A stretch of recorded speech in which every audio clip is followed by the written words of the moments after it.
A gruesome discovery took place in Egypt some years ago. You want to hear about it? 16 human hands, carefully buried in 4 eerie pits. They didn't look too much like human hands at first, since they were abnormally large, but they were. Weirdly, there were only right hands, no left hands were in sight. It turned out that it points to the practice of an ancient dark ritual. Old Egyptian art and tales talked of a ceremony where warriors would present the right hand of their adversaries as proof of victory and ask for gold in return. Egyptians believed in the afterlife, so cutting off someone's hand meant you cut off their power eternally. Guaranteeing this type of defeat was interesting to the winning party. Here, the fight was between Egyptians versus Hyksos, who lived in what was once known as Canaan. Egypt has always been the center of some history-changing findings, and some time ago, this papyrus was found. If we stretched it open, it would be just a tad bigger than the height of a skyscraper. The world's tiniest skyscraper, which is located in Wichita Falls, Texas. When humans didn't write on their notes app, they wrote on this thing, made from the medulla of a papyrus plant. Around 2,000 years ago, ancient Egyptians wrote something reminiscent of a book where they describe most of their funerary traditions and their visions of the afterlife. It's considered one of the most important texts from ancient Egypt and is still sold in bookstores to this day. This ancient manuscript was unearthed from a chamber located just south of the Pyramid of Djoser, located in Saqqara. Oh yes, Djoser is the oldest pyramid in Egypt and not the Giza pyramids like most people think.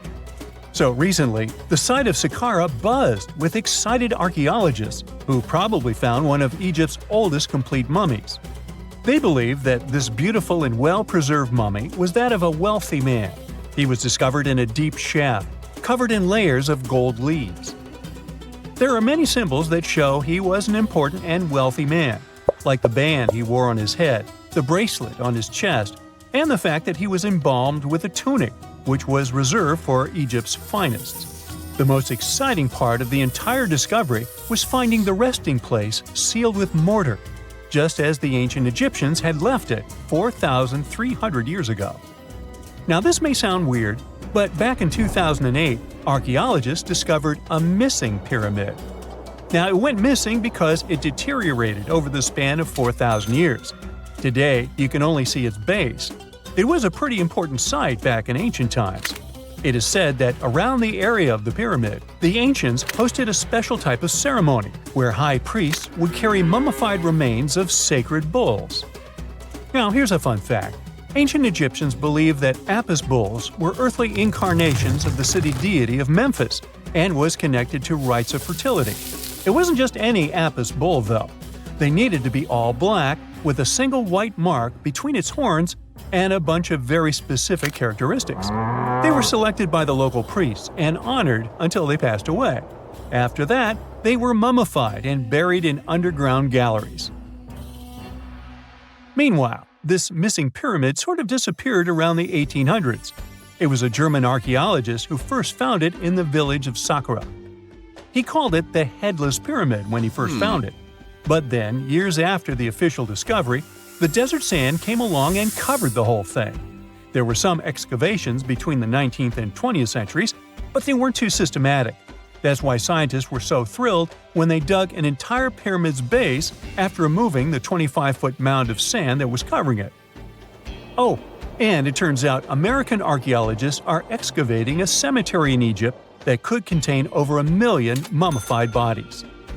So far, archaeologists have dug around 1,700 mummies. One of the main differences from other classic Egyptian mummies is that these people weren't kings and pharaohs. They were commoners that most likely lived about 1,500 years ago, when Egypt was controlled by the Roman and Byzantine empires. The name of the cemetery is cool, though, the Way of the Water Buffalo, just in case you want to check it out on your next trip.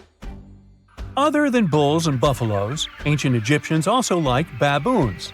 Are you seeing a pattern here? In the beginning of the 20th century, archaeologists discovered a site filled with mummified baboons in a place called, guess what? The Valley of Monkeys. An animal wouldn't have been mummified if it wasn't considered important. Certain animals were more important than others, since they were linked to specific deities. Jackals were connected to Anubis, the ancient god of the afterlife, and cats were likened to the female deity Bastet. Baboons were a pretty big deal, since they were believed to be connected to Thoth, the deity of wisdom and advisor to Ra, one of Egypt's supreme deities. The archaeologists who studied these animals weren't too happy. They think these baboons were kept inside and were deprived of sunlight for most of their lives. They had extreme vitamin D deficiencies and they were poorly fed. Maybe Thoth got angry with these baboon keepers. Just a guess. Since there's never a boring day for archaeologists in Egypt, they also found human mummies with golden tongues. Since Egyptians were all about the afterlife, they believed that golden tongues might help a person speak once they pass to the other side. I mean, it's a long shot, but hey, why not?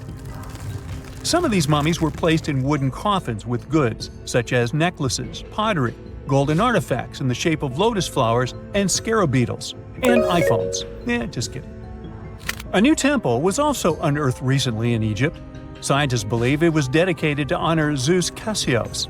That deity would be a cross between Zeus, the almighty Greek deity of the sky, and Mount Cassios.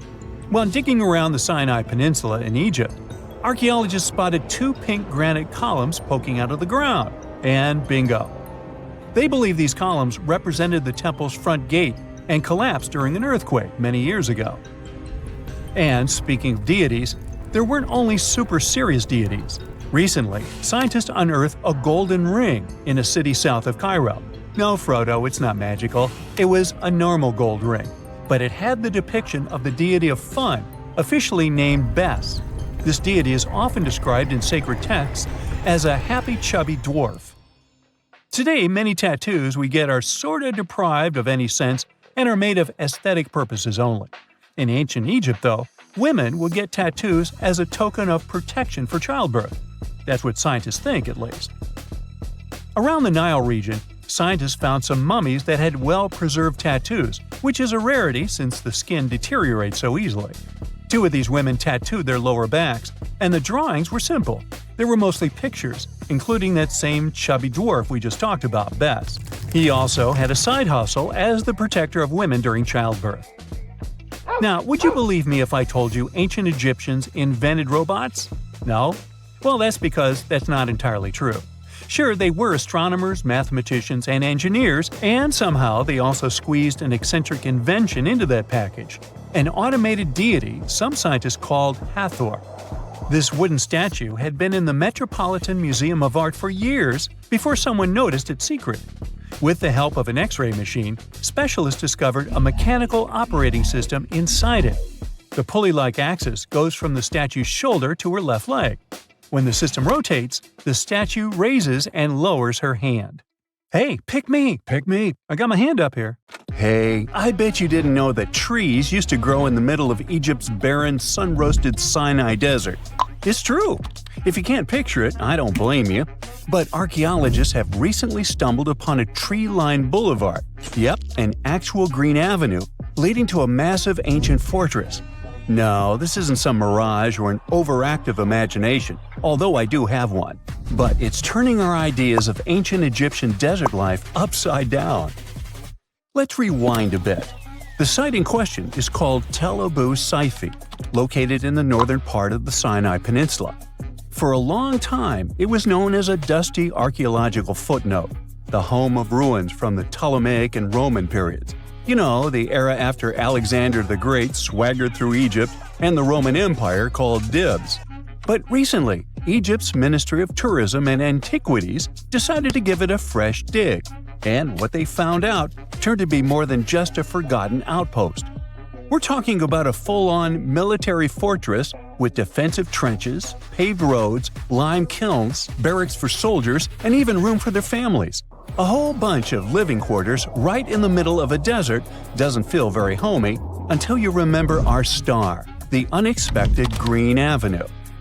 This road was over 300 feet long and 36 feet wide, as long as an American football field, paved with limestone slabs and lined with more than 500 clay planting pits. These weren't for show. They held actual trees, creating a shaded tree-line entrance straight to the fortress. Imagine walking through that, the sun blazing overhead, and suddenly, blessed shade. Ooh. Now, that's not just a grand entrance, that's an ancient red carpet, or maybe a green one. But this wasn't about curb appeal. The existence of hundreds of trees in a desert landscape over 2,000 years ago tells us something big. You see, the Ptolemaic Egyptians weren't simply good at building monuments. They were also masters of water management. In a place where rainfall is rarer than a selfie with a pharaoh, they somehow found a way to grow rows of trees. Now, let that sink in. To irrigate that many trees in a desert, they must have had a sophisticated irrigation or water transport system, something capable of moving and distributing water efficiently in this harsh climate. Maybe they channeled groundwater, or maybe they captured seasonal rain, or maybe ancient sprinkler systems. Okay, maybe not that fancy. But still, it's clear they were ahead of their time. Here's the thing, we already know the Egyptians mastered water control. They harnessed the Nile with ditches and canals to feed distant fields. So irrigation wasn't exactly a mystery to them. They had the skills and the knowledge. And sure, scientists still debate what the Sinai climate was like 2,000 years ago. But many believe it may have once been greener. After all, take one look at those dramatic mountains and rocky landscapes, shaped and sculpted as if by brute force of ancient rivers. And it's hard not to think that water once played a bigger role out there. Plus, archaeologists have found tons of evidence showing that Ptolemaic Egyptians cultivated fruits, vines, and trees on a large scale. In other words, growing a forest in a desert might feel wild to us, but to them, it was just another Tuesday. And now, this green avenue is making archaeologists wonder, what if similar irrigation systems were used elsewhere, say for transporting the enormous stones used to build the pyramids? There's already a theory that ancient rivers or human-made canals helped move those stones. And the Tel Abu Saifi discovery? Well, it might just be the missing puzzle piece. This isn't just a dream. Back then, rivers were like highways, power grids, and cargo trains of the ancient world, all rolled into one. Egyptians used them for everything – irrigating crops, trading goods, powering industry, and even mobilizing for war. If you were doing something important, odds are it involved a river. But wait, it gets even better.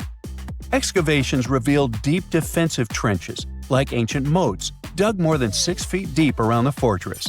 Those weren't just muddy ditches. They were part of an elaborate defense system designed to be filled or bridged to control access. Think of it as ancient Egypt's version of a retractable security gate, minus the hydraulics. And while the trenches were keeping intruders out, life inside the fortress was bustling. Remember how we said archaeologists had found military housing units? It turns out soldiers might have lived there with their families. So this wasn't just a barracks, it was a thriving community, with meals, routines, kids playing, and probably a whole lot of ancient gossip flying around the dinner table. In addition to all the military stuff, researchers found 4 massive lime kilns used to produce quicklime, an essential ingredient for making construction mortar. These kilns are a big deal because they suggest that during the later Roman period, Tel Abu Saifi turned into an industrial hub. It was like the Home Depot of ancient Egypt, churning out materials to build and repair buildings. But here's where the plot thickens. Underneath all of this, beneath the roads, the trenches, the kilns, archaeologists found the corners of an even older structure, a mystery building. Could it be the remains of a third, much older fortress? Or an ancient cemetery or lost city? Nobody knows yet, but one thing's clear, this story isn't over. Honestly, this might be the coolest archaeological cliffhanger of the decade. So, what does this all mean? Well, for starters, it challenges everything we assumed about desert life in ancient Egypt. For the longest time, deserts were thought of as natural barriers, dry, deadly, and empty. But this find suggests that the desert might have once been green and full of life, not because the climate was dramatically different, but because the Egyptians were incredibly good at bending the environment to their will. They didn't just survive in the desert, they transformed it. It also adds fuel to the fire in the age-old debate about ancient Egyptian tech. If they could build a fortress with tree-lined roads, moats, irrigation, and industry in the middle of the Sinai, Is it really such a stretch to imagine they could engineer water channels to move pyramid stones? Forget the Ancient Aliens TV show. Sure, it's entertaining, I'll give you that, but it makes us forget something crucial. Those people were brilliant. A lot of what we call modern technology is recycled ancient ingenuity. And who knows how much knowledge we've lost over time. Meanwhile, the dig continues. Scientists are now mapping the entire Tel Abu Saifi site, trying to piece together how all the structures connect. Some want to analyze soil samples to find traces of old tree roots and maybe even figure out what kinds of trees once grew there. Imagine if they were date palms. We might be looking at the world's oldest snack lane. You already know that the implications of the discoveries don't stop with history books, right? This kind of discovery has modern relevance too. Our world is going through a lot of change, with crazy weather and huge heat waves. So maybe we should be asking, what can we learn from ancient civilizations that once made the desert bloom? If nothing else, Tel Abu Saifi reminds us that the ancient Egyptians were more than just pharaohs, pyramids, and mummies. They were visionary planners, eco-architects, and straight-up problem solvers. They didn't wait for nature to hand them what they needed. They engineered it. And thanks to discoveries like this, we're getting a clearer picture of just how advanced and, frankly, how cool ancient Egyptian civilization really was. So next time someone tells you deserts are just empty wastelands, you can hit them with this fun fact. Over 2,000 years ago, in the heart of the Sinai Desert, there was a fortress with a tree-lined avenue, moats, military housing, an industrial center, and even a secret underground structure. Take that, sand dunes! Who knows what else is still buried out there, waiting to rewrite history? Over the years, archaeologists have uncovered all kinds of stuff on runestones, curses, poems, protective magic spells, and even inheritance disputes. However, a newly uncovered ancient Norse artifact known as Svingerud stone has just one word on it. Sounds boring, right? Well, think again, because this might just be the oldest runestone ever discovered. Almost 2,000 years old. But that's not all. Excavations are still ongoing, and depending on what follows next, it could unravel secrets and the true meaning behind the mysterious magical runes. So let's explore and see just how much known history you can rewrite with only one engraved word on a stone. A long time ago, during the first few centuries of the Common Era, Scandinavians and Romans crossed paths. They traded goodies like glass and silver. And eventually, Roman customs and even written culture ended up north. The Nords liked the Roman alphabet but wanted their own letters copyrighted. So they decided to create their own unique characters, which they called runes. Almost 20 centuries later, in 2021, archaeologists were excavating an Iron Age burial site near the village of Svingerud in eastern Norway. Among the cremation graves, they uncovered a reddish sandstone slab that would become a centerpiece in a major Norwegian archaeological discovery. It's the size of a coffee table, measuring just over 12 inches across. The stone was found buried with burned bones and charcoal, part of an early cremation grave. The stone had runes engraved into it, looking rough and shallow, like they were scratched with the tip of a knife or something needle-like. Runestones are not unusual. Archaeologists are used to uncovering runic inscriptions, especially in this region. However, tests show that both the burial site and the carving on the stone likely date back to somewhere between the 1st and 3rd centuries. That places it deep in pre-Viking history, centuries before the Viking Age officially began around 800 CE. That makes it one of the oldest reliably dated examples of early writing in Scandinavia.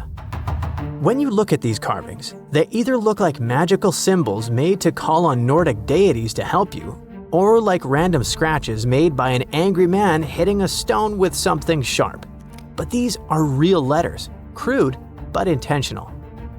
It's an ancient writing system used by Germanic tribes across Northern Europe. They were engraved into wood, bone, or stone. Their shapes are straight, angular lines because curves were tough to carve with the tools they had back then. When they met with the Roman Empire, Rather than just borrowing Latin letters, the Germanic tribes took the idea of writing and carved out their own version. The original alphabet was called Elder Futhark. It had 24 letters. We can find them on artifacts dating from around the 2nd to the 8th century CE. Its name comes from its first 6 letters: F, U, Th, A, R, and K. Each rune probably had a name that matched the sound it made. For example, the rune that sounds like A was called Anzus. However, nobody from back then left us a memo explaining the names. In fact, the knowledge of how to read them was forgotten until 1865, when Norwegian linguist Sophus Bugge deciphered them by comparing clues. He examined later rune alphabets and ancient poems that referenced the runes, like a detective sketching a suspect from scattered witness clues. For many runes, especially the oldest ones in the Elder Futhark, the meaning is still open to interpretation. They weren't common knowledge, which is reflected by the fact that only some 350 surviving inscriptions remain. This changed eventually when the Scandinavian language evolved from Proto-Norse into Old Norse, spoken by mighty Vikings. The Elder Futhark was reduced from 24 to 16 runes to reflect the changes in the language, thus becoming the Younger Futhark, which was far better spread. Runes weren't really used to write books or keep daily records. Instead, you'd find them carved on gravestones, weapons, and various tools. It's believed that people used runes to show ownership, honor loved ones who had passed away, leave short messages, or sometimes for protection or magic. In the early days, some runes probably had special spiritual or ritual meanings too. One interesting fact about runestones specifically is that they were often used for self-promotion or boasting, like an ancient social media status or a tweet posted on a wall, or better said, a stone. One such example of a runestone from the 11th century where a man named Vigmund had it carved for himself, calling himself the cleverest of men. He even added that he was a ship captain, and yes, he made sure everyone knew that while he was alive. In the Old Norse poem Havamal, Odin says he hung on the world tree for 9 nights, pierced by a spear, to gain knowledge of the runes. This goes to show just how powerful and mystical those symbols were perceived to be. It's fitting that the word rune comes from a Proto-Germanic word which can be translated as secret or whisper. There's a common saying about power being in words, and for the old Germanic tribes, that power felt like actual magic. It's also why it's important to know when this magic came to be. And the Svingerud runestone tells us that. But it's not just when it was written, it's also what's written on it, where and why. The location where the Svingerud stone was discovered is already a significant archaeological site. It's famous for its incredible discoveries, including the remarkable Jormunbu helmet, the only Viking helmet ever found in Norway. The stone was placed in a cremation pit, alongside the remains of an adult and a few personal items. Thanks to charcoal and bone samples, researchers can figure out how old the runestone is by using a method called radiocarbon dating. The Svingerud stone isn't the first ancient Norse artifact with runes that archaeologists have discovered, not even close. People carved runes into all sorts of everyday objects like combs, jewelry, and knives long ago. Some of those might even be just as old. Other finds have runes, but they're often broken, loose, or don't have clear dating. However, with radiocarbon dating, scientists have confirmed that the Svingerud stone is really the oldest runestone ever found. The writing on it suggests that it was part of a ritual and might have even been a message to the deceased. The inscription isn't long. It's just one word, Idiburg. No one knows exactly what it means. The clearest part says Idibera, and most researchers agree it's probably a name. Maybe Idibera in a genitive form, meaning of Idibera or belonging to Idibera. So this could be the name of the person buried there or someone being honored. There's a decent chance it's a female name, possibly making this the earliest known female rune inscriber in history. But researchers now believe that the Svingerud runestone is a part of a bigger monument. They found more than a dozen sandstone pieces scattered across several graves at the site, and when they assembled them in the lab, they fit together like a puzzle. This suggests they all came from one single upright stone. The main piece with the inscription was found in one grave, but other similar pieces were buried in nearby cremation pits. Archaeologists think it was broken and reused in a ritual, maybe to connect different people or generations who had been buried there. Instead of just marking one grave, it might have first been a memorial and was later put back into the other graves as a symbolic act. Some even speculate that the runes might have been carved by different hands throughout various time periods. The Svingerud stone might be small, but as the oldest runestone ever found with a secure archaeological context, it could be the key to how writing first took root in Northern Europe. This Norwegian archaeological discovery proves that runes were already tied to ritual, memory, and maybe even women. And if it's just a fragment of a larger monument, we've only seen part of the picture. Ancient Norse artifacts like this reshape what we know about pre-Viking history. And with luck, more runestones will follow, maybe even from another female rune inscriber. So check out this creature. What do you think this thing is? Is it a plant, an animal, or maybe even some kind of wild fungus? At first glance, this fossil could pass for any of those ancient life forms. And honestly, scientists have been scratching their heads over it for over 150 years. But now, it looks like we might finally be cracking the case on this unknown species discovery. A long time ago, during the Devonian period, plants were just starting to grow on land. The tallest trees were only a few feet high, and animals hadn't even evolved backbones yet. Back then, massive natural towers up to 26 feet tall and 3 feet wide, looking like branchless cylindrical tree trunks, were rising from the ground. Hey, what a contrast with trees back then. When scientists first discovered fossils of those towering organisms, they were totally confused, as these strange prehistoric creatures didn't look like anything they'd seen before. Some thought they were weird cone-bearing trees. Others guessed they might be underwater plants like giant seaweed or lichens, which are partnerships between fungi and algae. The mysterious objects received a name, Prototaxites. When scientists studied them up close, their internal structure reminded them of a bunch of different things. They couldn't believe a 20-foot-tall fungus or algae could be real, but that's what the fossils showed. Then most scientists decided that Prototaxites were giant fungi. But still, something didn't feel right about it. In 2007, they decided to finally get the Prototaxites mystery explained and ran a chemical test on the fossils. So they looked at the types of carbon inside them and compared them to regular plants from the same time. If Prototaxites were plants, the carbon ratios would match, but they didn't. That means Prototaxites weren't plants, and they receive carbon in a different way, not by photosynthesis, but probably more like fungi do. But then again, they look nothing like the mushrooms we know and love today. Prototaxites were giant, likely the largest living things on land at their time. And even if these strange prehistoric creatures were some fungi of their sort, then it's weird they don't have any living relatives today that would resemble them. So, if we put all this together, it looks like Prototaxites are an entirely different and previously unknown life form that didn't leave any offspring. Now, Prototaxites aren't the only unclassified organisms on Earth. About 600 million years ago, there were no fish, no sharks, no crabs. Just simple life forms like algae and bacteria drifting through calm, shallow seas. But some seriously strange creatures, completely unlike anything we see today, lived among them.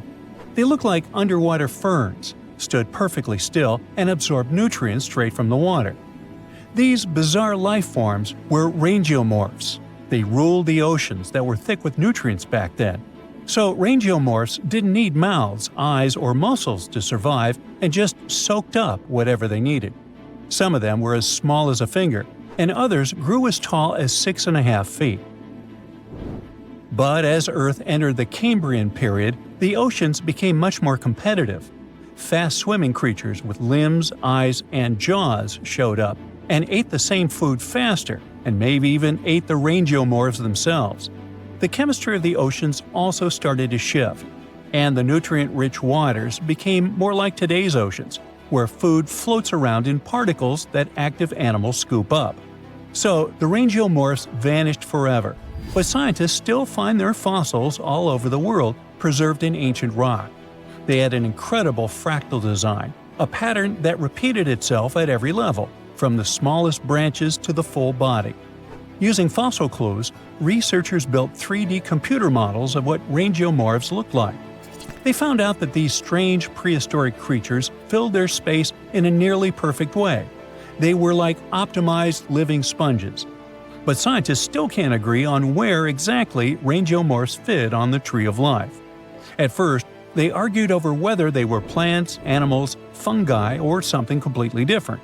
Now, most agree they were primitive animals, though they were so different that they might deserve their own unique branch, what scientists call a clade. And then there was Dickinsonia, another prehistoric creature that was so strange that scientists couldn't even agree on what it was for nearly 100 years. Some thought it was a giant single-celled amoeba. Others thought it was a type of lichen, or maybe a failed evolutionary experiment. This bizarre life form lived about 558 million years ago, long before dinosaurs, sharks, or even insects showed up. After many years of studies, Australian researchers finally got proof that Dickinsonia was an animal, and possibly the oldest one scientists have ever found. They solved the mystery thanks to really well-preserved fossil fat molecules stuck in the rock near the White Sea. These molecules were a type of cholesterol, the kind of fat found in animal cells. If cholesterol is present, it almost certainly came from an animal, sort of like animal DNA. Dickinsonia lived millions of years earlier than scientists had previously thought, and didn't look anything like modern animals. It had no head, no mouth, no arms, no legs, and definitely no organs. It was oval-shaped, like a giant pill bug or flattened jelly bean, with weird ridges running across its body. Some were tiny, but others grew up to 5 feet long, the size of a person. It didn't swim or walk, but was just lying on the seafloor, soaking up nutrients from the water or absorbing stuff through its skin. It was tricky to identify because most fossils came from high-pressure rock, where heat had destroyed all the delicate organic stuff scientists needed to study. To get to the good fossils, researchers had to rappel down 300-foot cliffs, dig out huge blocks of sandstone, throw them down, wash them, and then repeat the process. And inside one of those sandstone slabs was the fossil that changed everything. That helped finally confirm that Dickinsonia was an animal, which proves that complex animal life existed before the Cambrian diversification, where tons of new animals with bones, eyes, and limbs suddenly appeared. Scientists think the spot where they found these fossils might hold more clues about ancient life. For a long time, scientists had no clue what other group of ancient life forms, slime molds, were.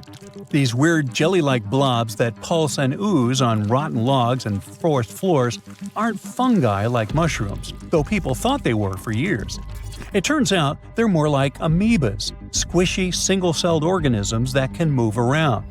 There are over 900 species of slime molds all over the world. You'll find them in soil, leaf litter, and especially on decaying wood. Scientists found them trapped in amber from 100 million years ago, and it looks just like modern slime molds. Scientists still know very little about how slime molds interact with other species, what role they play in ecosystems, or how they think without a brain, nerves, or a control center. But somehow, they can make decisions and adapt to their surroundings. It makes them a lot like social insects, like ants or bees, where no single bug is in charge, but the colony still works together as a smart group. Even without brains, scientists have trained slime molds to solve mazes just by responding to chemicals and learning from their environment. One way these organisms learn is through a process called habituation. It's sort of like how you get used to cold water after jumping in a lake, or stop noticing an annoying buzzing noise after a few minutes. That's your brain helping you tune out something harmless. Some slime molds can do this too. If they get in nasty conditions, like salty, dry, acidic environments or chemicals, they'll avoid them at first. But if there's food on the other side, they'll eventually get used to it and push their way through. And if you let slime mold go dormant and wake up a year later, it still remembers how to deal with salt. They even seem to be able to decide where to go based on where they found food in the past. With more and more unknown species discoveries, scientists can paint a better picture of Earth's biological past. Now, this bad boy was the size of a husky and could maybe pass for one, except it didn't have any fur and was a top predator with extra long, blade-like canine teeth. Ooh, charming. Meet the earliest known saber-toothed animal to have ever lived. It roamed the Earth well before the dinosaurs. Scientists made the description of this creature based on its fossils found on the Spanish island of Majorca in the Mediterranean Sea.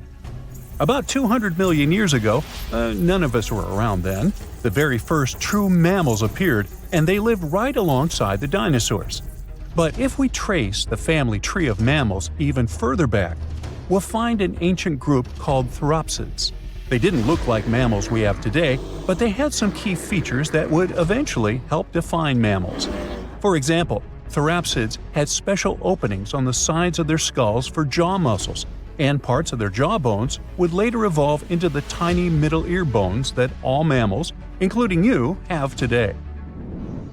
So, the new discovery is what might be the oldest known Therapsid fossil.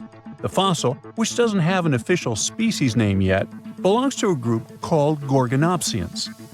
Those guys are more closely related to mammals than they are to any other living animals. Some of them were as small as cats, and others were as massive as polar bears. Gorgonopsians had some very mammal-like traits, like different types of teeth for different jobs. But unlike mammals, these ancient predators kept replacing their teeth, even their giant saber-like canines, over and over during their lives. Hey, that would be handy. Until now, the oldest Gorgonopsian fossils we knew about were around 265 million years old. But this new fossil is even older, dating back between 270 and 280 million years. The find was super detailed and complete, including its sharp knife-like fangs, part of its jaw, pieces of its spine, ribs, tailbones, and toe bones, plus most of one of its back legs. Even though the creature's skull wasn't complete, the scientists think it was about 7 inches long, and the animal itself would have been around the size of a medium-large dog, weighing between 66 and 88 pounds. But other than that, it didn't really look much like a dog. Even though it had some lizard-like features, calling it a lizard dog is totally wrong. Mammals and reptiles do share a super ancient ancestor from about 320 million years ago, but their evolutionary paths split a long time ago. When the newly found creature was alive, the island of Majorca was right in the middle of the gigantic supercontinent Pangaea. Back then, this area went through super wet and super dry seasons. Scientists have always wondered if major moments in mammal history happened in tropical places like this, but we just didn't have the right fossils to prove it.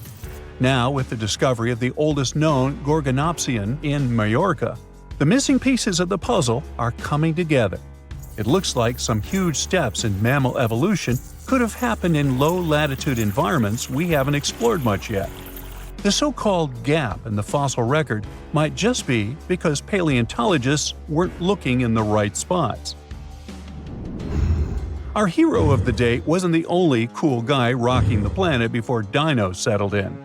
Over 500 million years ago, the weirdest predators to have ever existed ruled the oceans. The name is a bit tricky to pronounce, so I'm not going to. Okay, it's Anomalocaris, but it just literally means unusual shrimp. This creature looked nothing like anything alive today. Scientists think it was the first true apex predator, the orca of its time.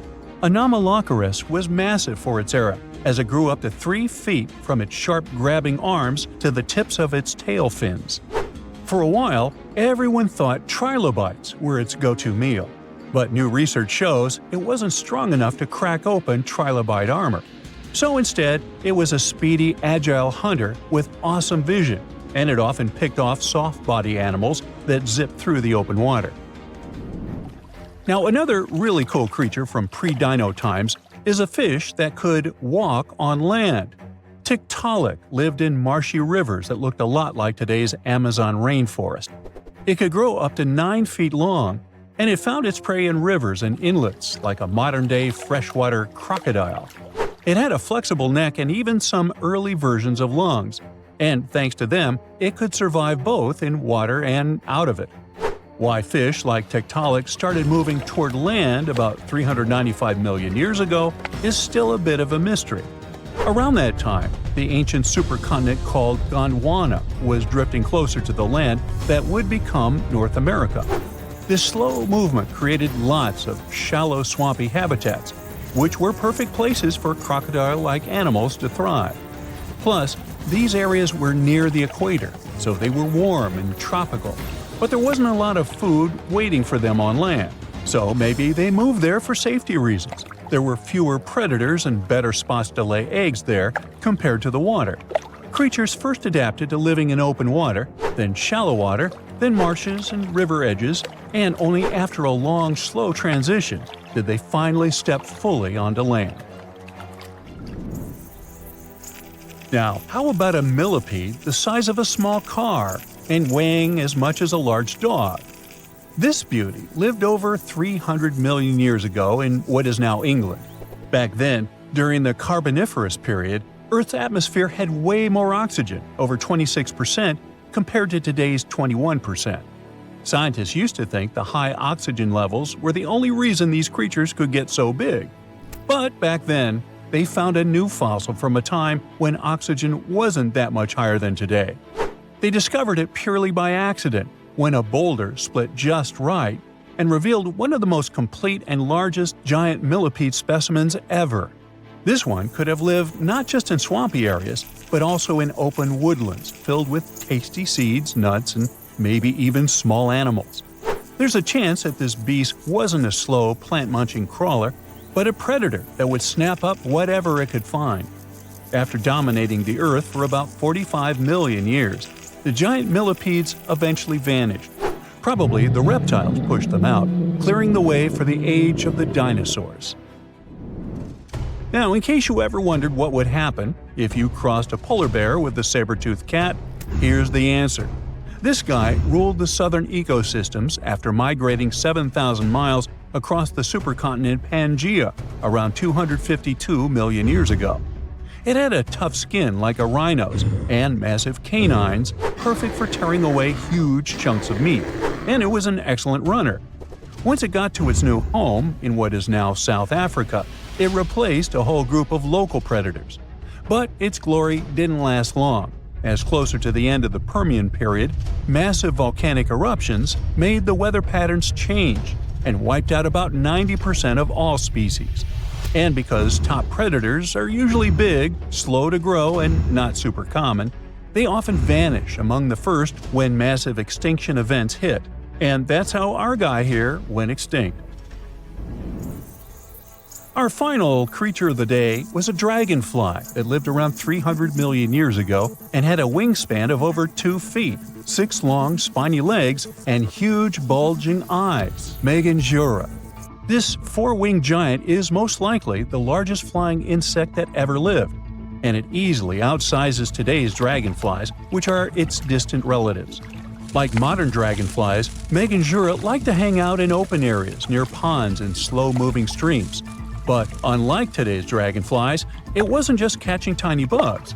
This guy was likely the top predator in these open spaces.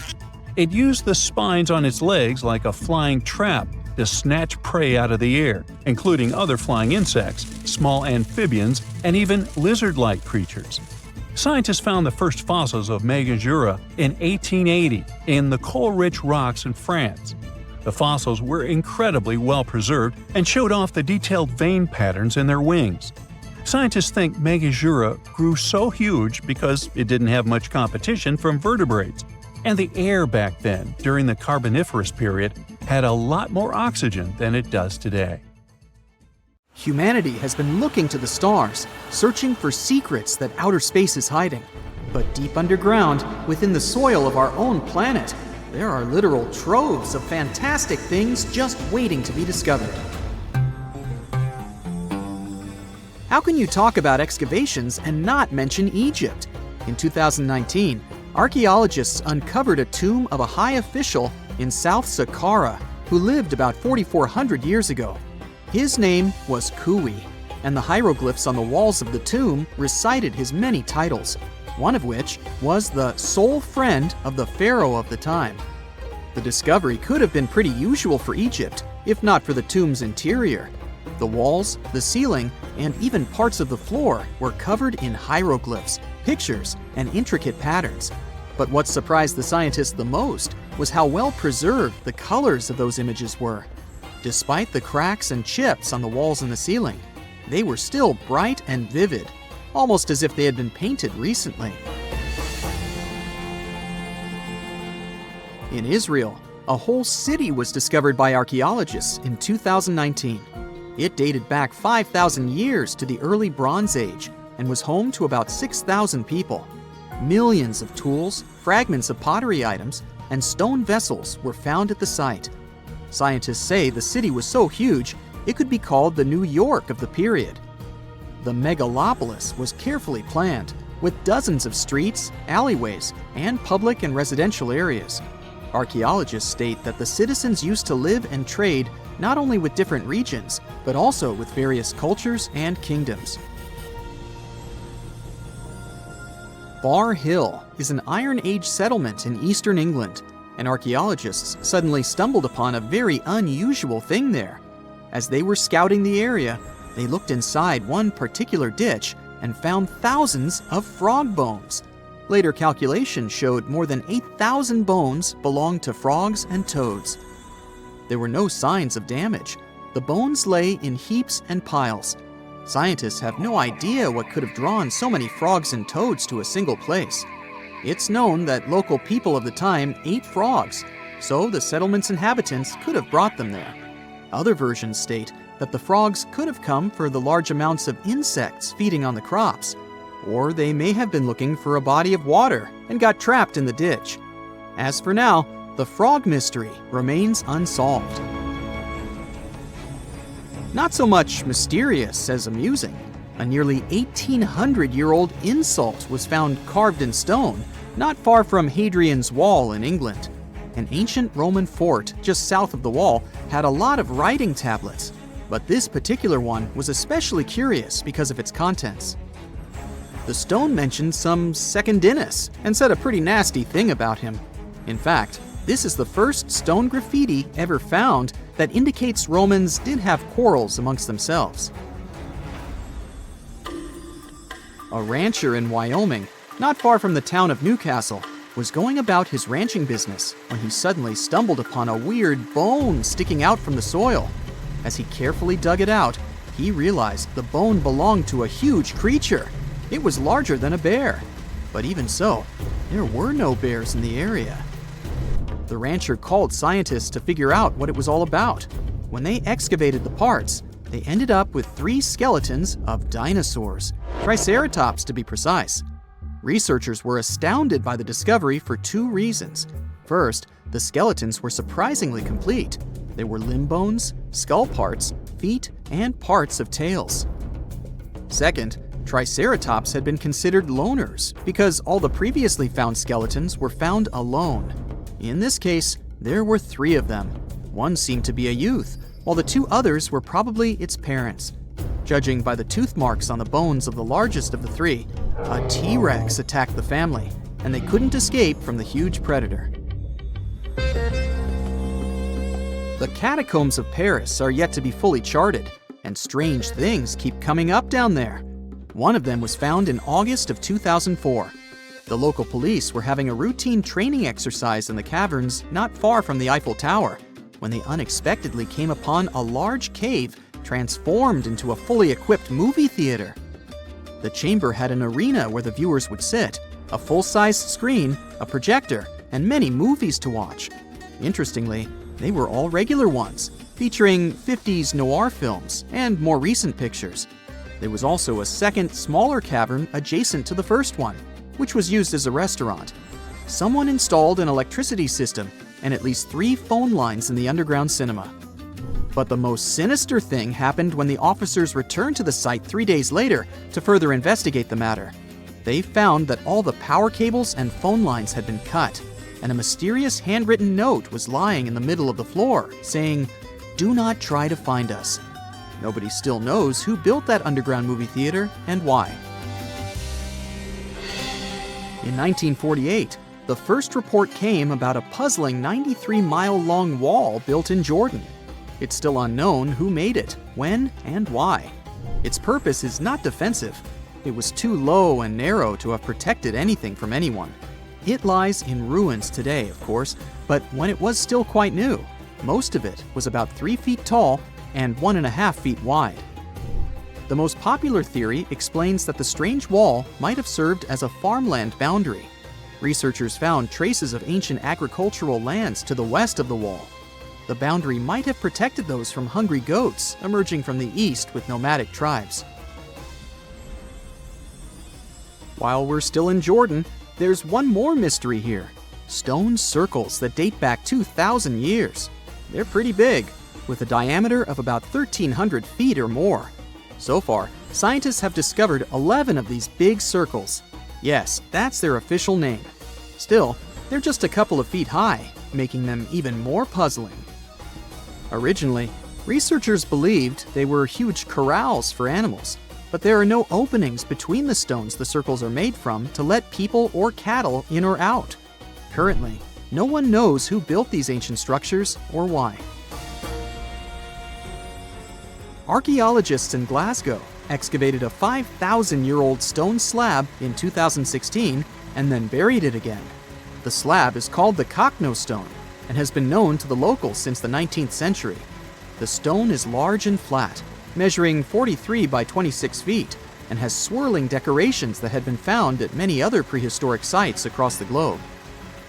The stone was first fully excavated in 1887, but within the following decades, it was covered in graffiti by unknown people. So, to avoid further damage, a group of archaeologists buried it in the ground again in 1965.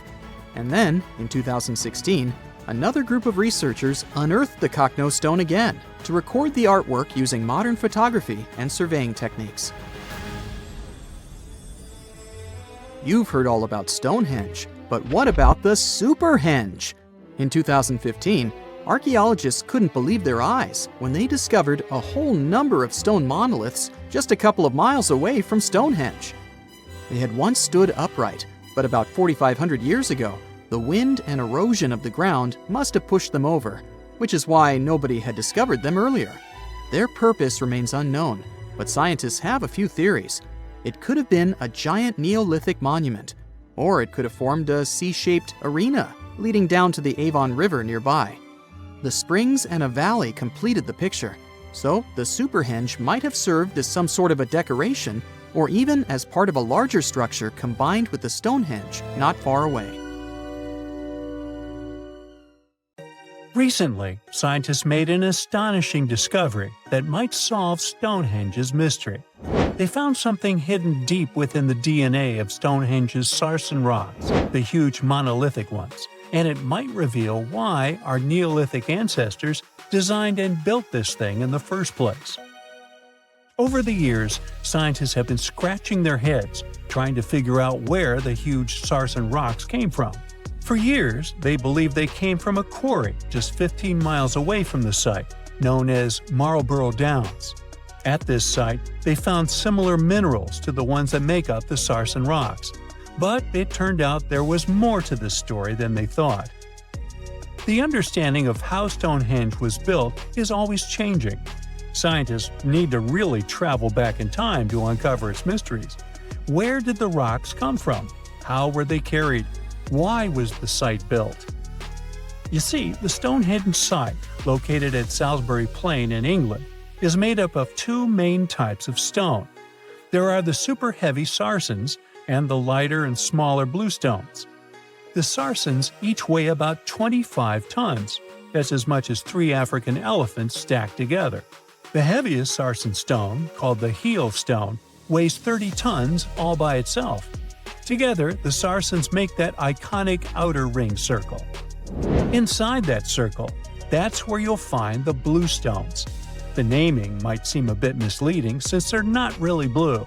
They have a bluish tinge to them when they are freshly broken, hence the name. These smaller rocks probably came from the Preseli Hills in southwest Wales, which is about 150 miles away from Stonehenge. They're a bit lighter than the Saracens, but still pretty heavy. The altar stone, which is classified as a blue stone, is the heaviest one, weighing around 6 tons. Its original location still isn't known for sure. To figure out where a rock came from, scientists first have to study their composition. This is like checking the rock's DNA. Then they cross-reference the structure of the rock with minerals in the soil to see if it's a match. Most of the Saracens we see around southern England are actually made of a type of sandstone known as silcrete. Think of silcrete as sand that's been hardened by underground water processes over millions of years. This process mostly happened during a period called the Paleogene, about 65 to 23 million years ago. These Saracen rocks didn't form in one big slab, but in patches, like nature leaving little rock gardens all over the place. Scientists reason the Saracens spread out randomly, forming in isolated pockets. Over time, many were buried under layers of clay and chalk, which helped preserve them. When ancient builders were on the lookout for materials, these Saracens must have looked perfect for something impressive like Stonehenge. Actually, Saracens have been used in everything, from Roman villas to medieval churches, and even in things like road curbs and old field walls. One could say these rocks were the it material for ancient builders, and continue to be popular even into more modern times. This fact made scientists start wondering that maybe not all Saracen stones that were used to build Stonehenge came from the same place. They've identified Saracen sites all over the UK, in places such as Oxfordshire and Kent. After hundreds of years of studying the Saracens, geologists finally had the right type of technology to determine the origin of the stones. Now, I wish I could tell you that it was some undisclosed location very far away from the site. But, as it turned out, the Saracens were originally from Westwoods, the forest near Stonehenge.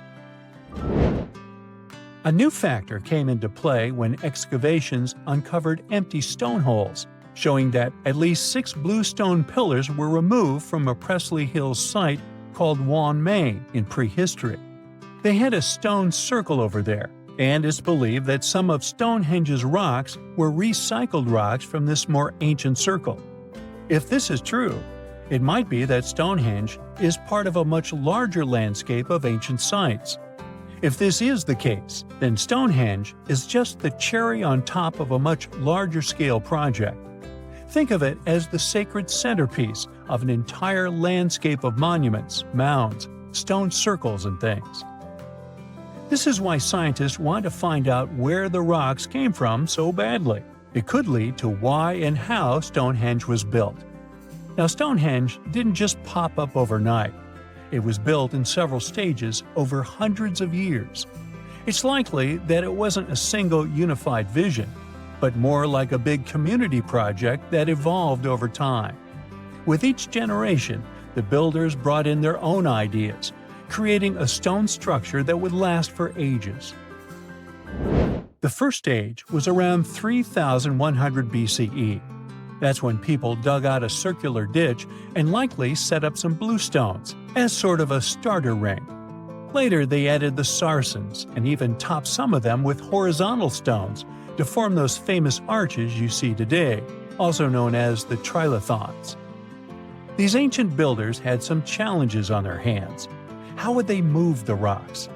There's an old theory known as the ice road that suggests that the rocks were moved by natural icy pathways that formed during the winter.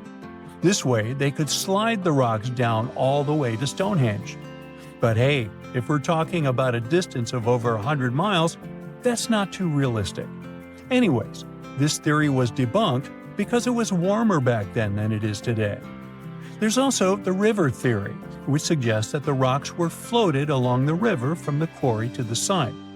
But if we're talking about sarsen rocks, they're too heavy to float. So there goes that theory. What we're saying is, no one knows how the rocks were moved. Another interesting science tidbit came from all the research done in Stonehenge. A recent laser survey of the stones revealed the different stone working methods used, and has shown that some of the parts of the monument were more carefully finished than others. In particular, the northeast side and the inner faces of the central trilithons were finely dressed. FYI, a trilithon is one of Stonehenge's most famous shapes. It's when two huge monoliths receive a third one on top of them, connecting the two together. This fancy word is simply Greek for having three stones. But anyways, the bigger question, and the reason Stonehenge is so famous, is why it was built in the first place. Theories are all over the place, and some sound like they're straight out of a sci-fi show. So here's a rundown of the most popular ideas. There's, of course, the solar calendar theory. This one supposes that the stones are aligned with the movements of the sun, especially during the summer and winter solstices. During the summer solstice, the sun rises to the left of the heel stone, that's the lone stone outside the main circle, lighting up the entire monument. Some say it's the ancient version of a calendar, marking the year's longest and shortest days. Some archaeologists think Stonehenge might have been an ancient healing center. Pieces of bluestone have been found chipped away, possibly by people who believed they had healing powers. The theory goes that people traveled from all over to come to Stonehenge in hopes of a cure for whatever was ailing them. There's also some speculation that Stonehenge was the place to be. Think of it as an ancient gathering spot. Some evidence suggests that communities from distant areas traveled to Stonehenge for gatherings, feasts, and ceremonies. Studies of bones found near the site show they came from all over Britain, making it a sort of prehistoric meetup location. Strange and amazing items are discovered often, but figuring out what our ancestors were up to is pretty tough. Especially when all you have are just some rusty cups and cave drawings. It's no surprise that even the experts in lab coats sometimes make mistakes. But it's not just about dusty plates and huge stones. Sometimes there's even humans with large heads. So grab your digging tools and let's travel back to ancient times to explore incredible societies that even scientists can't fully explain. Sardinia may look idyllic now, but I'm not gonna lie, I wouldn't fancy visiting it 3,000 years ago. Rumor has it, terrible giants roamed around this island back then. People even talk about finding human skeletons over 13 feet tall there, although nobody's ever shown anything to prove it. But the stories will make you wonder because some weird stuff has definitely happened. In 1974, over 5,000 pieces of broken stone artifacts were found in a part of the island called Monte Prama, but instead of being displayed in a museum, they were locked up in an underground vault for about 30 years. Sounds a bit suspicious, doesn't it? When they were finally displaced in 2005, scientists put the pieces together to find statues of 38 giant men standing 8 feet tall. Not quite as tall as the legendary skeletons, but still pretty huge. It's thought these statues were made by the Nuragic people, who lived on the island a long time ago. Besides giant statues, they also built over 8,000 massive stone buildings. Perhaps Nuragic weren't giants themselves, but they definitely liked their things big. I do too. I like a big number of likes on our videos, that would be pretty great. Thank you if you liked this and subscribed. Now back to the video. You and I are pretty smart, but we might not be the smartest humans ever. Actually, we might not even be the smartest species. Since 1913, some skull fossils found in South Africa have hinted at a possibly smarter contender called Boskop Man. This human-like species might have lived as recently as 10,000 years ago. Their skull suggests they had really big heads, which means their brains could have been 30% bigger than ours. Wow! Their average IQ could have been around 149, making them among the smartest 0.05% of people today. But if a Boskop brainiac was so much smarter, why are they not around and we are? Well, bigger isn't always better, you know. Our brains are a lot bigger than our ape relatives, mainly in the prefrontal cortex. This part helps with high-level tasks like making decisions, remembering things short-term, and being aware of ourselves. The parts of the brain that handle our senses and movements haven't really grown much. So, maybe the Boskops spent too much time dwelling on the past rather than doing practical things like hunting. But this is all just guessing. We really don't know what happened to these clever cousins of ours. Some people even argue that Boskops weren't any different from us, with the only evidence being parts of skulls. The jungle is huge. Did you know the Amazon rainforest is home to about 30% of all the world's plant and animal species? That's impressive. However, the history of one native species, humans, has long puzzled scientists. The mysterious Kasarabe people lived here for hundreds of years and then vanished around 1400 AD. People thought the Amazon only had a few scattered tribes, but recently we discovered big, unusual shapes in the ground called geoglyphs. These might look like simple shallow ditches, but they're actually the remains of a vast civilization that spread over 5,000 square miles and includes about 450 markings, some as wide as 1,300 feet. That's insane! They likely contained ceremonial buildings and could have hosted up to 1 million people as recently as 550 years ago. Thanks to new technology like LiDAR, which uses a safe laser to map the forest without harming it, we can explore deeper. In 2019, some scans showed miles of raised roads and pathways and even pyramids over 70 feet tall. They found 26 separate settlements, 2 of which were at least 250 acres each. Damn, that's like 330 soccer fields. It's not certain what happened to the Kasarabe people. Maybe European conquistadors drove them out. Maybe the most baffling ancient civilization is one we've never actually found a trace of. Yep, I'm talking about Atlantis, the grand city that supposedly sank into the ocean. The first mentions of Atlantis come from the ancient Greek philosopher Plato, who talked about a great city near the Strait of Gibraltar. But for ages, everyone just thought Plato made up Atlantis as a perfect version of his own Athens. So why, about 12,000 years after it supposedly vanished, do we still wonder if it might be real? Well, in the 19th century, U.S. Congressman Ignatius Donnelly wrote a book giving 13 reasons why he thought Atlantis was more than just a myth. Then, in 1965, some folks thought they actually found Atlantis when they discovered the Richat structure, a massive 25-mile-wide dome in Mauritania, Africa.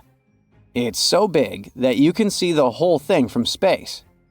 2 astronauts flying over the Sahara Desert spotted this giant eye staring back at them and thought they'd made the discovery of a lifetime. Unfortunately, there's no solid evidence linking this structure to Atlantis. It's believed to have formed from volcanic activity about 100 million years ago. But it does look suspicious, doesn't it? Still, we're no closer to knowing the truth. Imagine going back to about 3,300 BCE and finding yourself in South Asia. Welcome to the Harappan civilization. These people were way ahead of their time. They had cities like Harappa and Mohenjo-Daro, complete with baked brick houses, sophisticated drainage systems, and even public baths. This place might have had over 5 million people, making it one of the densest regions at the time. They also invented a system of standardized weights that was incredibly useful for traders. And trading they did. These people had connections stretching all the way to the Middle East, thanks to their great skills in metallurgy. They even had a form of ancient branding. The seals were used to stamp clay on tray goods. Despite being so advanced with a thriving urban life, there's a whole bunch of mystery shrouding their language and script. We've got bits and pieces of their writing, but no one's deciphered them yet, even with all the technology we have today. We also still don't know how exactly their society worked. It looks like they didn't flaunt their social status as much as other civilizations. No grand palaces or massive monuments. Instead, their largest buildings might have been granaries. They sure were practical. Unfortunately, all good things must come to an end. Around 1800 BCE, this bustling civilization started to decline, possibly due to shifts in river patterns. As the environment changed, the Harappans packed up, moving towards more hospitable lands. Ever heard of the Minotaur? The beast with a bull's head and a man's body, hunting the bravest travelers in a massive maze. Well, this wasn't just any old tale. It was one of the most popular dramas of the ancient world, and it was inspired by this place, the island of Crete. The Minoans lived here during the Bronze Age. They had stunning palaces, amazing frescoes, and a culture so rich it still fascinates historians to this day. They built places like Knossos, which was so complex with its multi-story buildings and elaborate hallways that it might have inspired the whole labyrinth myth. Their engineering was so ahead of its time that even their drainage systems were more advanced than what many of us have today. Let me know in the comments which of these stories you find the most fascinating, and thanks for watching. The South Pole is more than penguins and endless snow. There's a hidden ghost world within it. Look, it's right here on the globe. Don't confuse Antarctica with the Arctic, which is at the top of our maps. Much smaller in size, and, let's face it, way less mysterious. The ice sheet covering Antarctica is about 1 to 3 miles thick, which is up to 16 Eiffel Towers stacked on each other. This massive blanket hides the true features and contours of Antarctica's land. We still don't know much about this mysterious continent, and it is ice and snow that are to blame. We still don't even know the true shape and size of this continent. Mapping Antarctica without some huge shovels is an incredibly hard task. But satellites learned to penetrate the ice with their cameras. And now we know there's actually an enormous, dramatic ancient landscape beneath the snow. The ghost of the past. About 90 million years ago, Antarctica was a much warmer place. It was actually a lush rainforest with tons of plants and probably teeming with life. It even had rivers flowing through it. Then the ice came. This happened about 34 million years ago, during the transition from the Eocene to the Oligocene, when our planet cooled significantly. It was the beginning of one of our several ice ages. The land remained, but now was hidden under ice and snow that got thicker and thicker.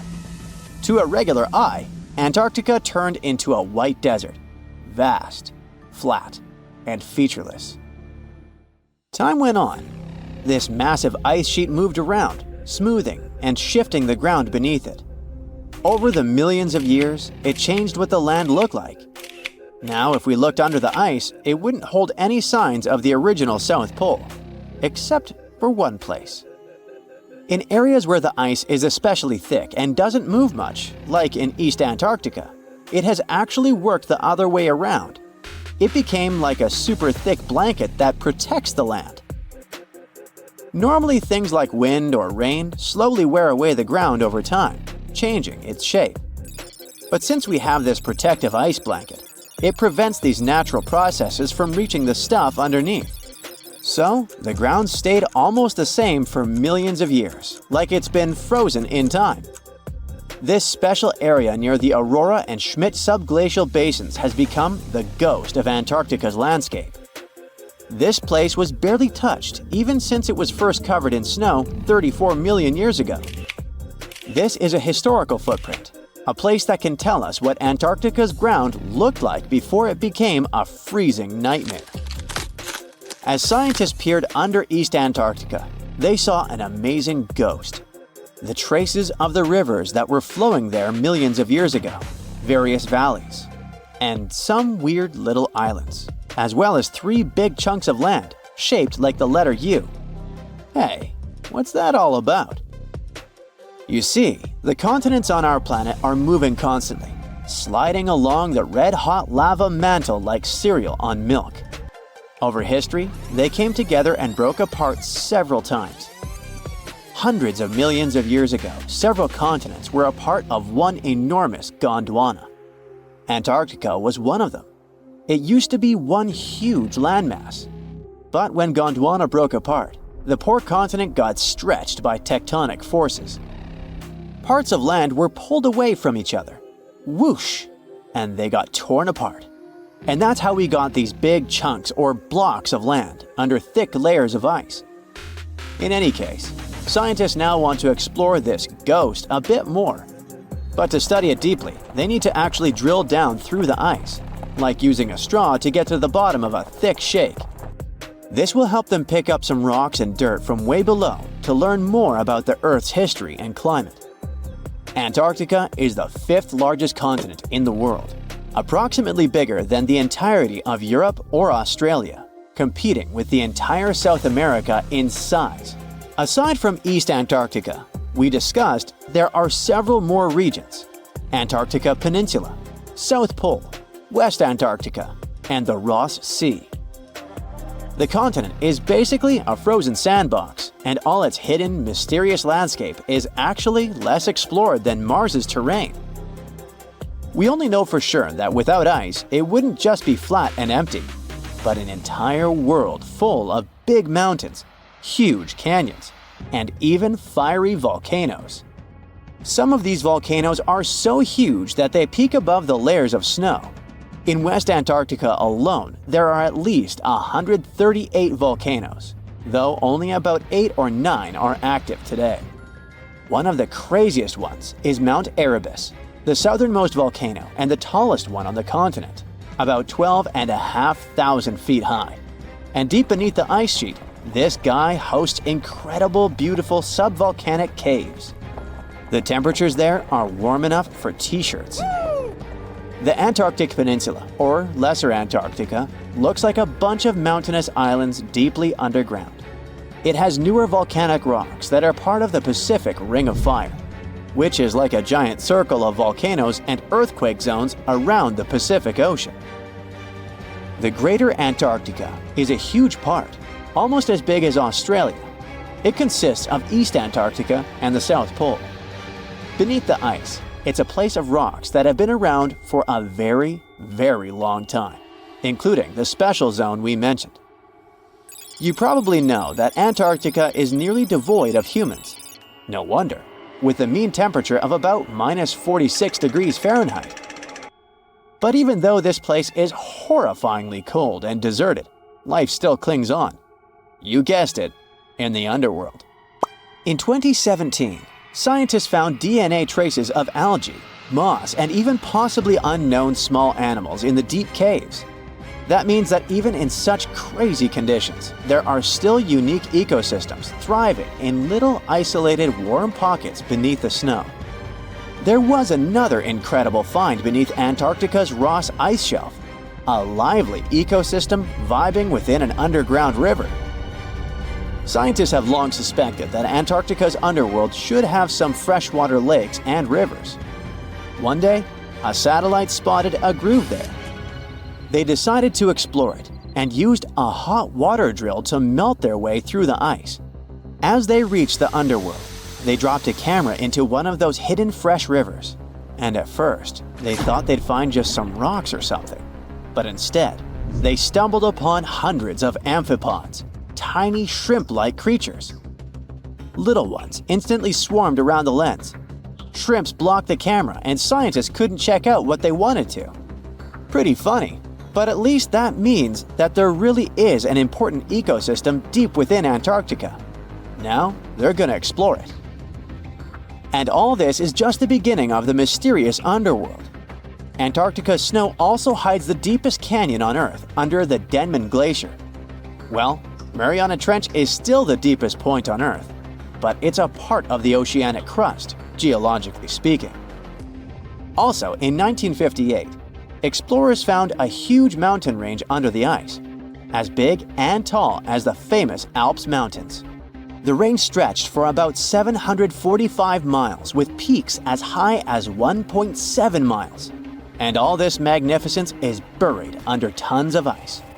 Who knows what else we might find there? Antarctica holds about 60% of our entire planet's fresh water, which means it would be pretty bad if it melted. For example, there's this Doomsday Glacier, officially known as Thwaites Glacier. It's a huge ice formation, about the size of Florida, and it's melting right now. Every year, the sea levels rise by 4% because of it. If this guy melts away completely, the sea levels all around the world will increase by 2 feet, which might not sound like a lot, but it would be catastrophic for coastal areas. Luckily, researchers have found that even if its ice shelf were to collapse in the next 50 years, the glacier itself wouldn't retreat as quickly as they feared. It's still losing ice rapidly, but it would be quite a slow process. There are entire communities of unusual tiny organisms that live in lagoons in Patagonia, and they are some of the first forms of life ever. No one had known about them until two scientists, Brian and Maria, went to explore certain areas in Patagonia. Now, Patagonia occupies nearly half of Argentina, and few people live there, only some farmers and sheep ranchers that mostly stay near rivers and grow things such as apples, pears, and alfalfa. A long time ago, it was a wild and distant place where Indian tribes lived. But this time, we're going to follow the tracks of life forms that appeared long before humans and look closer at these interesting microorganisms Brian and Maria found. Those two had to drive for 9 hours on some rough roads to reach their destination. They stayed in a small village. Only 35 people live there. These people depend on just one spring because it almost never rains there. On the last night in the village, Brian realized that satellite images he had taken had shown a set of lagoons that were only 10 miles away. The next day, the small team jumped into a car and went up the road as far as they could until it became too difficult to drive. They continued hiking the rest of the way. It was hard because they had to carry water to deal with the intense sunlight. In some spots, they ended up sinking up to their knees in a slush made of salt. Up there were 12 lagoons with perfectly clear waters. The place itself didn't offer much except for very acidic and salty water and intense direct sunlight. But it was kind of like traveling back in time because those conditions were like what Earth looked like many, many years ago. When Brian examined the lagoons, he was surprised to see many unusual microorganisms there. We call them stromatolites, and they're so small we can't even see them without a microscope. But they get together and form large communities. In the past, many unusual species lived this way. For example, cyanobacteria. They were important back in their time because they produced oxygen. Earth, in its initial stages, didn't have much of this gas in its atmosphere. The first stromatolites might have been formed by diverse types of bacteria that didn't necessarily produce any oxygen, but were just living their peaceful life there. They formed layers, piling on top of one another, so that at least some of them could get a bit of sunlight. They used sand and sticky liquids to stay close together.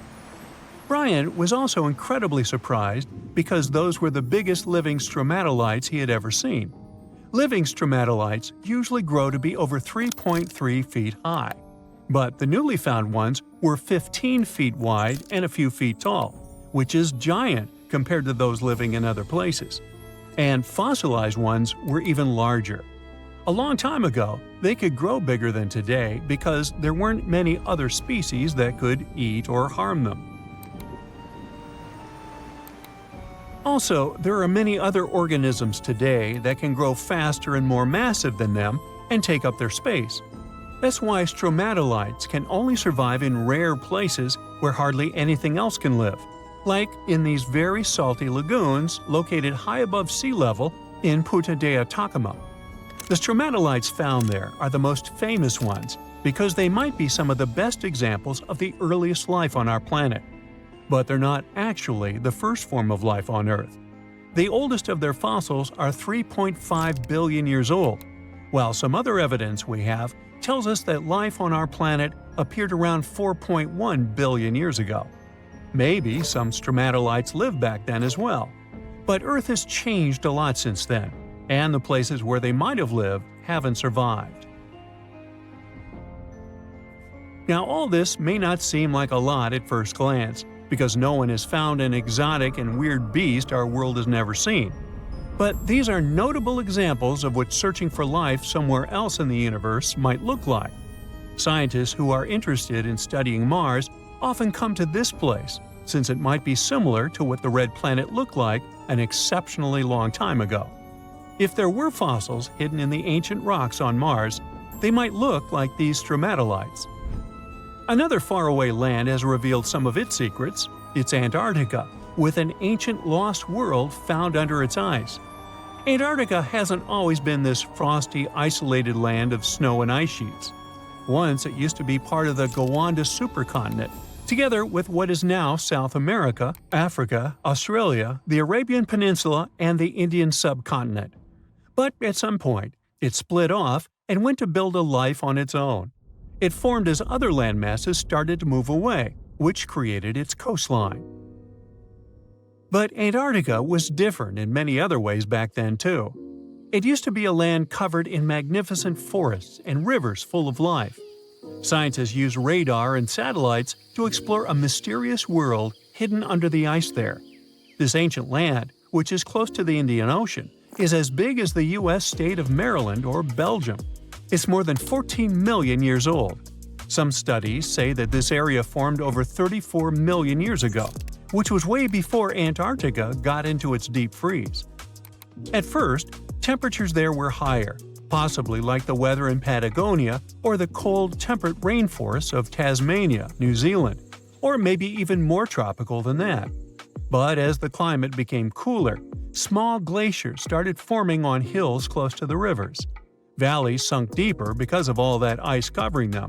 And then, temperatures dropped even lower, and a giant layer of ice covered the entire continent, hiding those old glaciers. Rivers shaped this lost world a long time ago, way before it ended up covered in ice that's almost 2 miles thick in some spots. Scientific studies of this area showed that those landscapes had been full of highlands and mountains. The ice that formed over Antarctica made the whole area very cold, so the landscape couldn't erode anymore. This means everything has remained basically the same and untouched under the ice for millions and millions of years. What's interesting is that we know less about this land hidden under the ice than about the surface of Mars. One way to explore it would be to drill through these ice sheets to check for samples of sediments below. They could tell us more about the ancient flora and fauna frozen underneath. It's not a new method. A similar method was used to collect 2-million-year-old samples in Greenland. Australia has a secret world too. Ancient organisms were found hidden in rocks in the northern parts of the continent that are about 1.6 billion years old. These microscopic things are part of a family called eukaryotes. The members of this family that exist today include plants, fungi, animals, and even those tiny organisms with just one cell, such as amoeba. All living things with nuclei in their cells, including us, can trace their family tree back to one of the oldest members of this family. That one is called the last eukaryotic common ancestor, and it lived more than 1.2 billion years ago. Those ancient organisms were more complex and bigger than bacteria. Maybe they were the first predators on Earth, hunting bacteria. The first photograph was taken in 1826. Yeah, there I am, way in the background. I'm waving. From then on, we've had countless images taken all over the world. Back in the day, if you really wanted your portrait taken, you needed a painter to help you with it. You would have had to stand still for long periods of time, making sure the light was just right. And let's face it, those portraits weren't really as exact. Maybe you'd have asked for your eyes to be a bit brighter, or your lips a bit poutier. When it comes to famous people in ancient history, there's not much we can do in terms of photography. It's simple, there aren't any pictures or famous ancient people. We can try to imagine what they look like based on their paintings or on texts written about them by highly regarded scholars. Fortunately, more and more as years go by, this lack of knowledge will become a thing of the past. Enter forensic facial reconstruction. With the help of this amazing science branch, we can now have a better understanding of what ancient celebrities look like. But how are scientists able to do that, you might ask? Go ahead, ask. Turns out that a person's skull can tell a lot about their appearance. Everything from the brow bone to the distance between the eye sockets can showcase a realistic profile. Even the nasal chamber or the shape of one's chin can influence how your face will end up looking like. It's like the skull is a blueprint for the face. Using these bones, artists and forensic anthropologists can work together to reconstruct your appearance through the magic of forensic facial reconstruction. It's like real-life detective work, but with more clay and less drama. Now, I guess you're thinking, how correct can these reconstructions really be? Well, the finished product may not reflect all the details, sure. You can't tell a person's eye color or skin tone just by studying the skull. Facial hair is equally hard to tell, and if you have plump cheeks that make you look so cute, your skull will never tell the secret. But even with those limitations, facial reconstruction can still show us what someone in history may have looked like. The process itself is pretty cool. A trained sculptor works with a forensic anthropologist to figure out the skeletal features and build up the facial traits using clay. Anthropologists have to consider things like age, gender, ancestry, and any injuries or tooth loss. Scientists can also do such tasks digitally these days with the help of computers and design software. With all these amazing scientific advancements in mind, did you hear the latest news about King Tut's family tree? Well, apparently his possible father, an ancient Egyptian pharaoh, just got a new face makeover. And let me tell you, he's looking regal and serene due to some digital reconstruction magic. But even though this is the most correct representation of him so far, we still don't know for sure who he really is. This fellow was found in 1907 in the Valley of the Kings, just a few feet away from King Tut's tomb. Scientists have been studying him for over a century and think he might be Akhenaten, King Tut's daddy, and a very important Egyptian ruler for that matter. Still, some experts remain skeptical and say we need more evidence to confirm his true identity. The reconstruction of this ancient pharaoh's face was a months-long project by a group of brilliant scientists in Sicily. They even brought in a 3D forensic artist from Brazil to help out. The new model is different from earlier ones because they wanted to focus on his facial features and not get distracted by his hair, jewelry, or other bling. On the same note, make way for this latest fashion icon. No, it's not some famous model. It's a hunter-gatherer woman who lived in Sweden 7,000 years ago. And boy, is she fierce-looking in her new reconstruction. She's rocking a feather cape, a slate necklace, and a belt made from 130 animal teeth. Talk about being fashion-forward or backward. Plus, her dark skin is painted with white patterns, making her look like a true work of art. But don't be fooled by her stunning appearance. This woman was more than just a pretty face. She was buried upright in a location dating back to 5500 BCE to 4600 BCE, and her rich jewelry tells us that she was important in her local community. Thanks to the work of an archaeologist and sculptor, we can now see what this ancient woman looked like. They used a CT scan of her skull to piece together her face muscle by muscle, creating a unique expression. It's like making eye contact with the past. While we may never know for sure what her role was in her community, her intricate surroundings suggest that she held a special place for her people. Now, Otzi, the 5,300-year-old mummy from the Alps, also got a new makeover thanks to this amazing technology. He didn't go to a plastic surgeon if that's what you're thinking. Two Dutch brothers used their skills in forensic science and artistry to recreate his face for a new exhibit in Italy. Otzi was found in 1991 by hikers who stumbled across his mummified and frozen remains in the mountains near the Italian-Austrian border. He's been around longer than Stonehenge or the pyramids of Giza. And now, thanks to the two skillful brothers, we finally know what he looked like. They used 3D images of his skull to recreate his face. A photographer also documented the whole process for half a year. Earlier research shows he passed away from a wound caused by an arrow. He was left in a protected area high up in a cold glacier region, so his body was preserved in the snow. He is now safely kept in a refrigerated cell at the museum which mimics the wet, cold glacial conditions that kept him preserved. They even have a unique cooling system that makes it possible for the mummy to be displayed. Otzi's last birthday was his 46th, which was a pretty ripe old age for his time. He was about 5 feet 3 inches tall and weighed around 110 pounds, so he was on the smaller side. But hey, size doesn't matter when you've been around for over 5,000 years. King Henry VII got a digital makeover as well, and boy does he look good. A graphic artist used a mask of Henry VII's dating from 1509 to create an impressive and realistic reconstruction. Why a mask, you might wonder? Well, before photography, people used wax masks to preserve someone's likeness more accurately than paintings or illustrations. And let me tell you, the restoration of this Henry was a game changer. Henry VII was the King of England from 1485 to 1509. A depiction of him, which can be found at Westminster Abbey, was already lifelike, but the new digital reconstruction takes it a step further.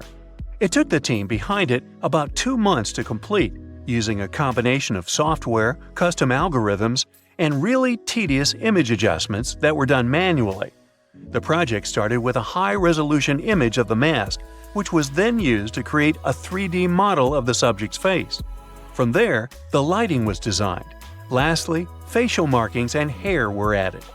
But what's even more fun is that a beard was added to Henry VII's face too, since men during that era were commonly bearded, wore a beard.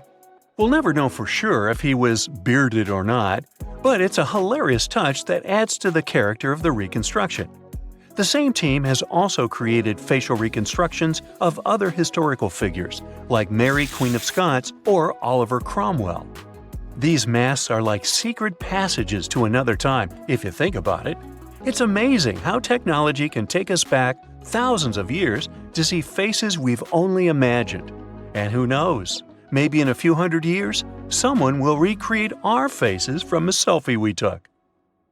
Meet Costello. He's a Brazilian reef octopus. But Costello isn't a regular octopus. While watching him, scientists began to suspect that he might be experiencing nightmares. When he was sleeping, he was changing colors, making some wild movements, expelling water, and even releasing ink. They decided to study Costello for a while. His behavior during sleep resembled stress and fear. The study showed that he might see vivid dreams, which are, at times, spooky.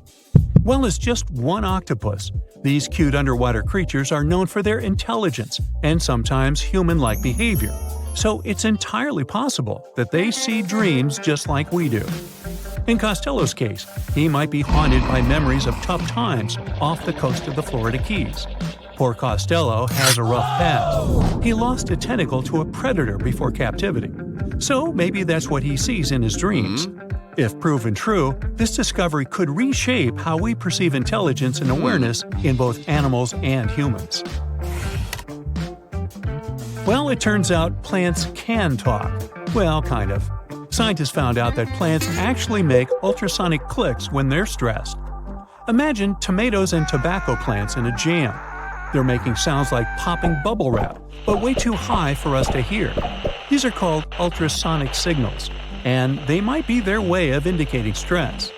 That would mean that plants can communicate with each other, and stressed plants prefer to be drama queens and let everybody know about their troubles. They make around 30 to 50 pops and clicks per hour. Calm and healthy plants don't do nearly as much. And not only do plants talk, but even have their own language. They make different sounds depending on whether the plant is experiencing thirst or is bothered by a snipped stem or something else. Moreover, some of them are so dramatic that they start ringing alarms even before they show signs of dehydration, when they know they're getting close to it. Scientists aren't sure why they do that, though. They believe that it might involve cavitation, a term that means air bubbles dancing in the plant's plumbing. Plants that sing these symphonies include corn, wheat, grapes, and even cacti. That is quite a big discovery in agriculture. We could use it to check if our crops are thirsty and stuff like that. So now we'll be eavesdropping on plants and deciphering their secret language. Okay, time for some universal news. Recent studies are shaking up what we thought we knew about the universe's age. Our findings during the last decades showed that the universe must be around 13.7 billion years old. However, a new study shows that it might be almost twice as old, up to 26.7 billion years. Keep in mind that it's not proven, so for now, the official number stays the same. Scientists were using the time since the Big Bang and studying ancient stars to measure the universe's age. But some stars were playing hard to get, looking older than the universe itself. For example, the ancient star Methuselah, which is estimated to be around 14 billion years old, which would be older than our universe. Also, the James Webb Space Telescope caught galaxies looking super mature just a few hundred million years after the Big Bang. All this poses some hard puzzles for astronomers. But this new hypothesis combines the expanding universe theory with something called the tired light theory. It suggests that light loses energy as it zips across cosmic distances. Combine this with the expanding universe theory, and bam! As the universe expands, the light loses energy, so we simply can't see all the super ancient stars that are very far away from us, which is why we could make a mistake in calculating our universe's age. The new model also pushes back when galaxies started forming. It suggests that those early galaxies spotted by the Webb telescope took way longer to form than we originally thought. This study is a serious shakeup in the scientific community. If we made such a huge mistake in calculations, we'd have to rethink the very fundamental astrophysics principles. That would be a giant leap, and we'd have to make a huge makeover of almost everything.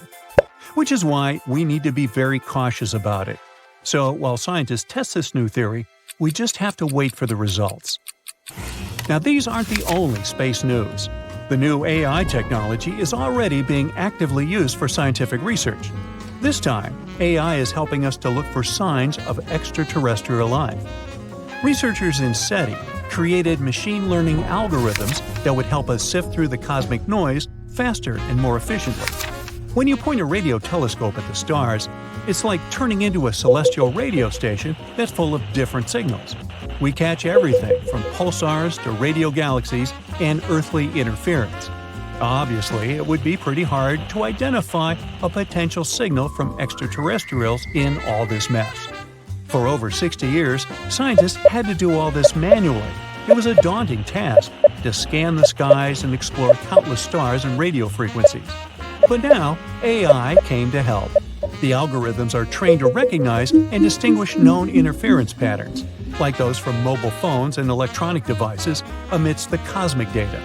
They spot anything deviating from known patterns, the potential needle in the haystack. And we've already had some breakthroughs here. The astronomers caught 8 signals that didn't fit known patterns. While not confirmed as extraterrestrial life, they show that there's a great potential for future research. Going back to animals, this time we're visiting prehistoric Earth. Imagine turtles so massive they make today's turtles look like tiny toys. Recently, scientists stumbled upon the fossilized remains of one of these giants. It's a sea-dwelling titan that cruised the European waters about 80 to 70 million years ago. The discovery was accidental. A hiker in northern Spain stumbled upon fragments of this creature near the Pyrenees Mountains. This turtle was roughly the size of a rhino, around 30 feet in length. Just to give you an idea, this creature would be about the size of an average car. It shows that extreme sizes were more common before an extinction event. The turtles we know now, of smaller, still substantial sizes, dominated afterward. But the ancient oceans were filled with giant turtles munching on mollusks and jellyfish. This discovery also challenges the idea that gigantic turtles were exclusive to North America. The existence of this turtle proves that these colossal reptiles were hanging out in European waters too. So this might be just the tip of an iceberg, and you'll want to steer around that one too. And finally, NASA's James Webb Space Telescope has made a great discovery. It detected a crucial carbon compound in space. It's called methylcation, and this tiny molecule, even if it might seem insignificant, could help us unlock the secrets of interstellar organic chemistry. Carbon is incredibly important. Carbon molecules are building blocks that construct everything from stars to planets to, well, us. It's the key ingredient for life, and scientists are eager to understand how it shaped our existence on Earth, and if it could do the same elsewhere in the universe. And methycation plays a very important role in the creation of complex carbon-based molecules. That's why it's very cool that we discovered methycation, even if it's very far away. NASA scientists found it in a young star system. This system is chilling about 1,350 light-years away from us, in the Orion Nebula. The star in this system, which is smaller and a bit weaker than our Sun, is bombarded by intense ultraviolet light from nearby hot, young, massive stars. You'd think such strong UV radiation would destroy complex organic molecules. But the research team believes that it might actually kickstart the formation of these carbon compounds. Maybe stronger stars and their insane radiation levels actually work as energy sources for life. They set off a chemical chain reaction, which results in complex carbon stuff like plants and animals. Seems like we found yet another puzzle piece.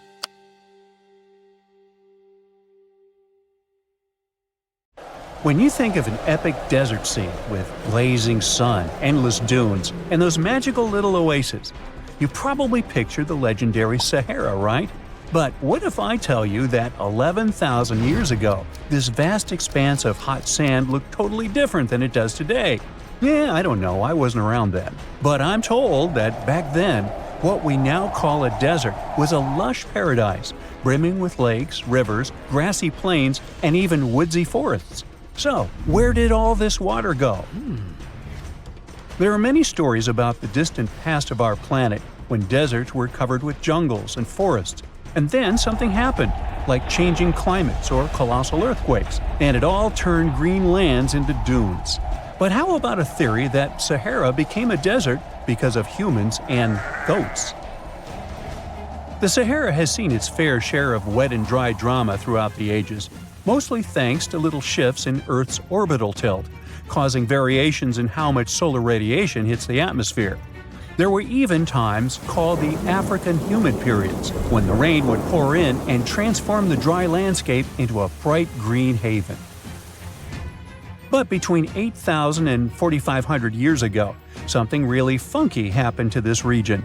Certain areas went from humid to dry way too fast to explain it by just orbital changes. In the blink of an eye, the lush Sahara turned into the Sahara we know today. Now, if you ask scientists why it happened, they will tell you, oh, it's just poor parameterization of the data. Bet you didn't get it, did you? What? Well, right, let me translate it from scientific to common human. It means they really don't know the answer themselves, and they got a bunch of missing puzzle pieces. But as scientists sifted through ancient dirt and pollen samples, they spotted a quirky trend. Wherever there were pastoralists, also known as humans with their domesticated animals, the plant life seemed to shift. It was as if every time humans and their furry friends meandered through the greenery, they turned it into scrub and desert right behind them. Oops. Yep, chances are that by overgrazing, humans were sapping moisture out of the atmosphere, since plants give off moisture, which helps make clouds and making things even sunnier, leading to a quicker end of the humid vibes. Plus, our ancestors may have been getting a little too cozy with fire for land management, further speeding up the desert takeover. Anyway, scientists are sure that this lush Sahara would have turned back into desert eventually, even if humans hadn't shown up, thanks to Earth's natural rhythms. So there's no need to pin this abrupt change solely on humans. It could simply be about nature getting feedback from vegetation and dust cycles. It's difficult to determine what caused these changes, as it's all interconnected. During the last humid period, the Sahara was filled with hunter-gatherers. As things got a little drier, they started herding animals for food. The weather pushed people to herd cattle. It's also possible that grazing sped up the landscape degradation. So, which came first, the chicken or the egg? Or in this case, the human or the cow? It's tough to tell with the evidence we have now. Now today, it's safe to say that water is no longer that big of a problem in the Sahara, even though it's a huge desert and the times of lush forests there are long gone. But technology's got us covered. For example, the Nubian Sandstone Aquifer System, the biggest underground water stash on the planet. It's nestled beneath the Sahara Desert's eastern edge and stretches across 4 northeastern African countries – Sudan, Chad, Libya, and Egypt, covering a whopping 770,000 square miles and holding around 36,000 square miles of groundwater. Just look at the pipes transported when it was being built. It's the world's largest irrigation project. No wonder it's feasible to thrive in the Sahara today. But imagine thriving in the Sahara Desert with just one water source. Sounds like a tough gig, right? But the ancient Garamantes did just that, surviving and even thriving for nearly 1,000 years without monsoons or rivers flowing to their desert paradise. These clever folks were the trendsetters of urban life in the sands, and even the Romans couldn't help but notice their genius. While many thought they were just desert-dwelling savages, the Garamantes were busy building an empire in one of the toughest climates on Earth. But how did they do that? Well, they got crafty and dug a whole bunch of underground tunnels to tap into a massive sandstone aquifer. They were literally squeezing every drop of life from under the dunes. But recently, research showed that the Garamantes weren't just hardworking, they were pretty lucky too. The Garamantes had an underground aquifer that brought water up to a hill where they built over 500 fogaras, which are irrigation systems, some stretching as long as 2.5 miles. It was like sipping water through a straw, which let them irrigate their crops for nearly a century, especially since even a little rain would help recharge the system. But eventually, due to rain insufficiency, the aquifer ran low, and reaching it again would have meant digging more tunnels and relying on more people. That's a tough problem, considering these people were in the middle of food and water shortages. Guess I don't need to tell you what happened to the Garamantes, do I? The fall of the Garamantian culture might be linked to several factors. It may have been due to climate changes, or they may have simply used their water resources too much. Back in the day, the Sahara Desert was actually fertile agricultural land, thanks in part to the cool irrigation system the Garamantians created. But since fossil water isn't something you can replenish over time, the groundwater levels dropped pretty low. This likely played a big role in the kingdom's decline by the late 7th century CE. That sounds like someone who hit a lottery jackpot, used up all the money, and went back to their original not-so-cool job once the bank account got fully drained. Oh, by the way, even if the Garamantes left some secret wisdom messages for us, the chances are we'll never get what they wanted to tell us. Nobody really knows what language they used, and their texts are nearly indecipherable to us today. But let's go back to the Green Sahara. So it transformed into a desert about 4,500 years ago. But today, we can understand how people lived in those times in the Sahara thanks to natural parks in Africa that have the ultimate outdoor art gallery. There are well over 15,000 ancient paintings and carvings depicting everyday life from around 11,000 years ago. However, if the carvings aren't enough for you and you feel like visiting an actual green desert, all you have to do is book a flight to California. One of the most beautiful phenomenon in the world, the superbloom, takes place here. Look at all these colors – orange, green, pink. It's a miracle. Wildflowers bloom right in the middle of a hot desert after several years of rainfall in dry places. It's such a bright and colorful landscape that superblooms can be seen from space. This rare phenomenon can be observed in other arid places and deserts in western and southern Africa, Western Australia, and Chile. In all these places, the weather is very hot and dry in summer. Mild humid air comes in winter, and this is the ideal environment for mass flowering. Flower seeds that lie in desert sands can wait for decades before starting to produce flowers.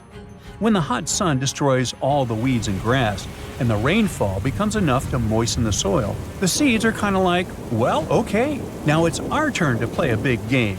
And then hundreds of thousands of tourists come to take photos and post these beautiful pictures on social media. And this, unfortunately, is one of the main dangers for flowers. Therefore, if you find yourself in a place like this, don't pick the flowers and don't trample on them. Stay on the path, don't litter. Take only pictures and leave only footprints. You get it? Good. Big news! Santa is real, and he looks like this. I know it's not exactly how we pictured the jolly old guy, but a recently discovered tomb might just be the proof we've been waiting for to show that St. Nicholas was real and Turkish. Turns out, he wasn't a North Pole native, but a kind-hearted bishop from the 4th century, famous for giving gifts to everyone.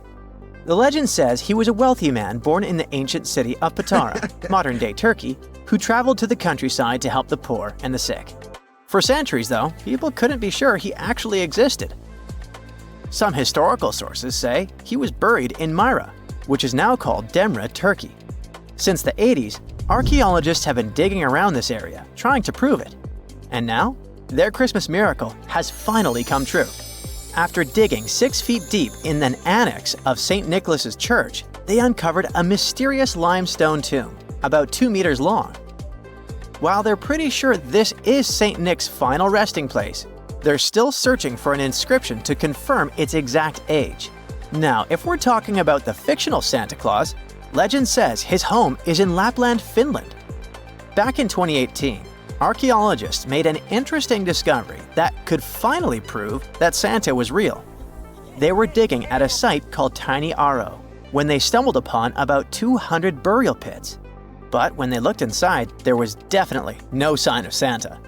Actually, there were no human skeletons at all, just a bunch of things like pottery and animal bones. So no one really knows what this place was.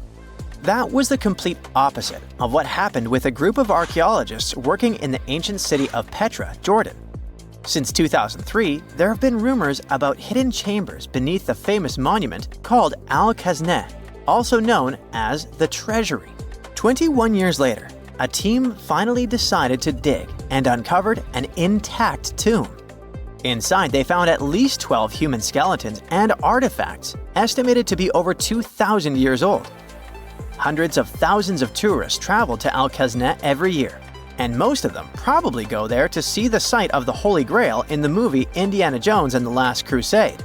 So, do you want to know the funny part? One of the skeletons in the tomb was clutching a ceramic chalice that looked a lot like the Holy Grail. You probably remember the devastating fire that caused massive damage to Notre Dame in Paris back in 2019. Because of that, the building, originally built between the 12th and 13th centuries, had to be restructured. But archaeologists saw it as a golden opportunity to dig into the site and uncover its hidden secrets. The team was only allowed to dig about 16 inches beneath the floor, but that was enough. As soon as they removed the floor tiles and cleared away a thin layer of dirt, they spotted the top of a lead coffin. Then, they found some limestone sculptures, including life-sized heads and torsos. Altogether, they uncovered over 1,000 fragments of different works of art.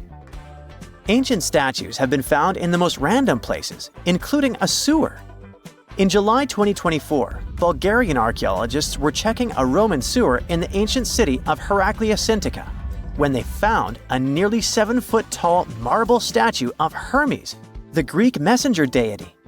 This town was completely devastated and abandoned after 2 earthquakes, one in the year 388 and the other in the year 425.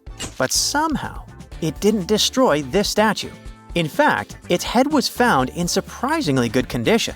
Finding ancient artwork is definitely fascinating, but imagine stumbling upon an entire hidden city in the Amazon rainforest.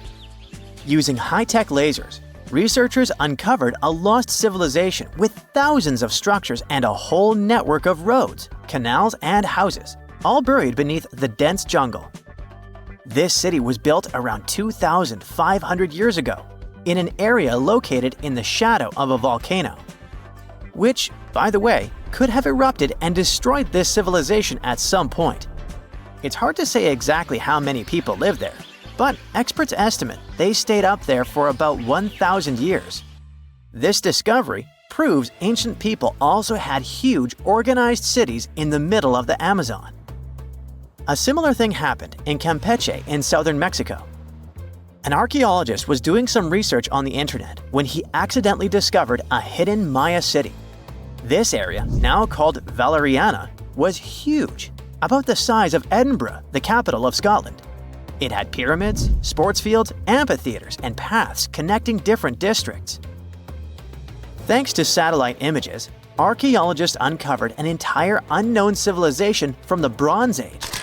They were checking out aerial images when they discovered 100 prehistoric settlements in the Pannonian Plain, a region that includes parts of what's now Serbia and Hungary. The people who lived there are now known as the Titsa site group, and it looks like they were a pretty well-organized society, skilled at growing food, hunting, and fishing. Google Earth helped a team to uncover a mysterious set of 400 ancient gates in Saudi Arabia. These gates, scattered across the desert, are thought to be from thousands of years ago. They're made of stone and arranged in weird formations that have left archaeologists scratching their heads. I mean, they don't look like they were meant for funerals, and they don't seem like structures where people lived. So, we still have no idea what they are. Technology is really changing archaeology. Thanks to artificial intelligence and, well, a $1 million prize, we've finally been able to decipher part of an unreadable and super damaged ancient scroll. The Herculaneum scrolls were discovered by workers digging up the ancient town of Herculaneum near Pompeii in 1752. But their condition was so bad that, for years, they were considered indecipherable. Thankfully, AI has helped unveil their secrets. Based on the studies so far, experts believe that one of these scrolls was written by a philosopher who valued pleasures, like music and food, above all else. No doubt, Stonehenge in England is one of the most mysterious places on Earth. Some theories even suggest it was built by extraterrestrials. After more than a century of research, archaeologists are still figuring out how it came together. See that big altar in the middle? Turns out it came all the way from Scotland. And that's pretty wild, considering this massive sandstone block weighs over 6 tons, and the people who built Stonehenge more than 4,000 years ago didn't have the luxury of wheels or modern tools. We can find some pretty amazing stuff in the oceans too. In 2013, a mysterious shipwreck was found about 20 feet underwater off the coast of Kenya. At the time, no one knew where it came from, but now, researchers are pretty sure this could be a ship from Vasco da Gama's fleet. You know, the famous Portuguese navigator, best known for being the first to sail from Europe to India by rounding Africa's Cape of Good Hope. If it's confirmed, this shipwreck could be one of the earliest European shipwrecks in the Indian Ocean. Ancient treasures can take many forms, including a bottle. Recently, archaeologists in Norway uncovered a 150-year-old message in a bottle during an excavation of a Viking burial mound. The bottle contained a letter written by Anders Lorange, an archaeologist who worked on the site back in the 1800s, along with his business card and a few coins wrapped in paper. The letter gave some details about the excavation, though it seems Lorange got a few things wrong, like the exact number of Viking shields discovered.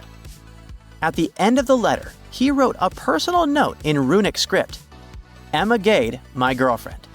So it gave us not only insights into history, but also a peek into his love life. So, imagine you're 15 and you get bored of playing video games. Instead, to pass the time, you decide to give some attention to an old hobby of yours, tracking down lost Mayan cities. You've heard that some ancient civilizations are said to have built entire cities based on constellations, so you decide to check out whether that was true for the Mayans. You find a book containing all the constellations the Mayan civilization believed to exist. You open good old Google Maps and map every ancient Mayan city discovered to date. You start seeing that this information actually matches. And truly, the biggest ancient Mayan cities correspond to the brightest and biggest stars of the Mayan constellations. Okay, this is getting interesting. You manage to map out over 100 ancient cities when you suddenly notice something strange. There's an area in the Yucatan Peninsula in Mexico where archaeologists have unearthed 2 Mayan cities. But on the constellation map, there are 3 stars. Could this mean there is a long-lost city waiting to be discovered nearby? You might think this sounds too daydreaming, but the story is actually true. The previous account happened to a Canadian teenager named William Gaddery. The boy is known as a science genius and had even won an award for the constellation theory we presented just now. When he noticed that a third city was missing from the 23rd constellation he was examining, he began to scour the internet for satellite pictures that could help him solve this mystery. He looked into images from NASA, JAXA, a Japan-based satellite company, and Google Earth. These images were still insufficient to answer his questions, so he reached out to a friend inside the Canadian Space Agency. His friend provided him with state-of-the-art satellite imagery that gave him the answer he was looking for. According to the images, there is a large square area right on the border of Mexico and Belize, which looks like the remains of a city. William took the images to a remote sensing expert known as Dr. Armand Laroque from the University of New Brunswick. They studied the images thoroughly and concluded that the area could be housing 30 buildings and even a large pyramid. The scientific and archaeological community went crazy with the 15-year-old's discovery. Could this really be true? Some background. Lost Mayan cities began to be unearthed in the mid-20th century. Since then, ruins from cities such as Tikal, Palenque, and Uxmal have been rediscovered. The Mayans were one of the biggest pre-Columbian civilizations living in the Americas. They began to settle in the area as early as 1500 BCE. Experts believe that, at its height, the Mayan civilization consisted of over 40 cities with a population of millions of people. That's a crowd. And their cities were pretty interesting. Their civilization spanned over Mexico's Yucatan Peninsula, Guatemala, and Belize. They survived mainly on agriculture, so they developed a complex irrigation system in most of their cities. They built a series of ceremonial buildings, pyramids, plazas, and even courts for ball games. The Mayans were keen pyramid builders, but they also developed an advanced astronomical system. With whatever ancient technology they had, they were able to predict the exact location of planets, such as Venus and Mars, and they were able to predict the exact dates of eclipses. That's why the methodology William used to discover this long-lost Mayan city was unusual, but not completely surreal. The Mayans were keen astronomers, so it wouldn't be too strange that they built their major architectural feats in relation to the sky, would it? And they wouldn't be the first ones to be doing so. There is a famous fringe of Egyptology dedicated to studying how the Giza pyramids were built in perfect alignment with the Orion constellation, meaning that each pyramid was purposely built to align with one of the major stars of Orion's belt. According to William, he first had the idea to look at the Mayan constellations because he couldn't understand why the Mayans built their cities where they built them.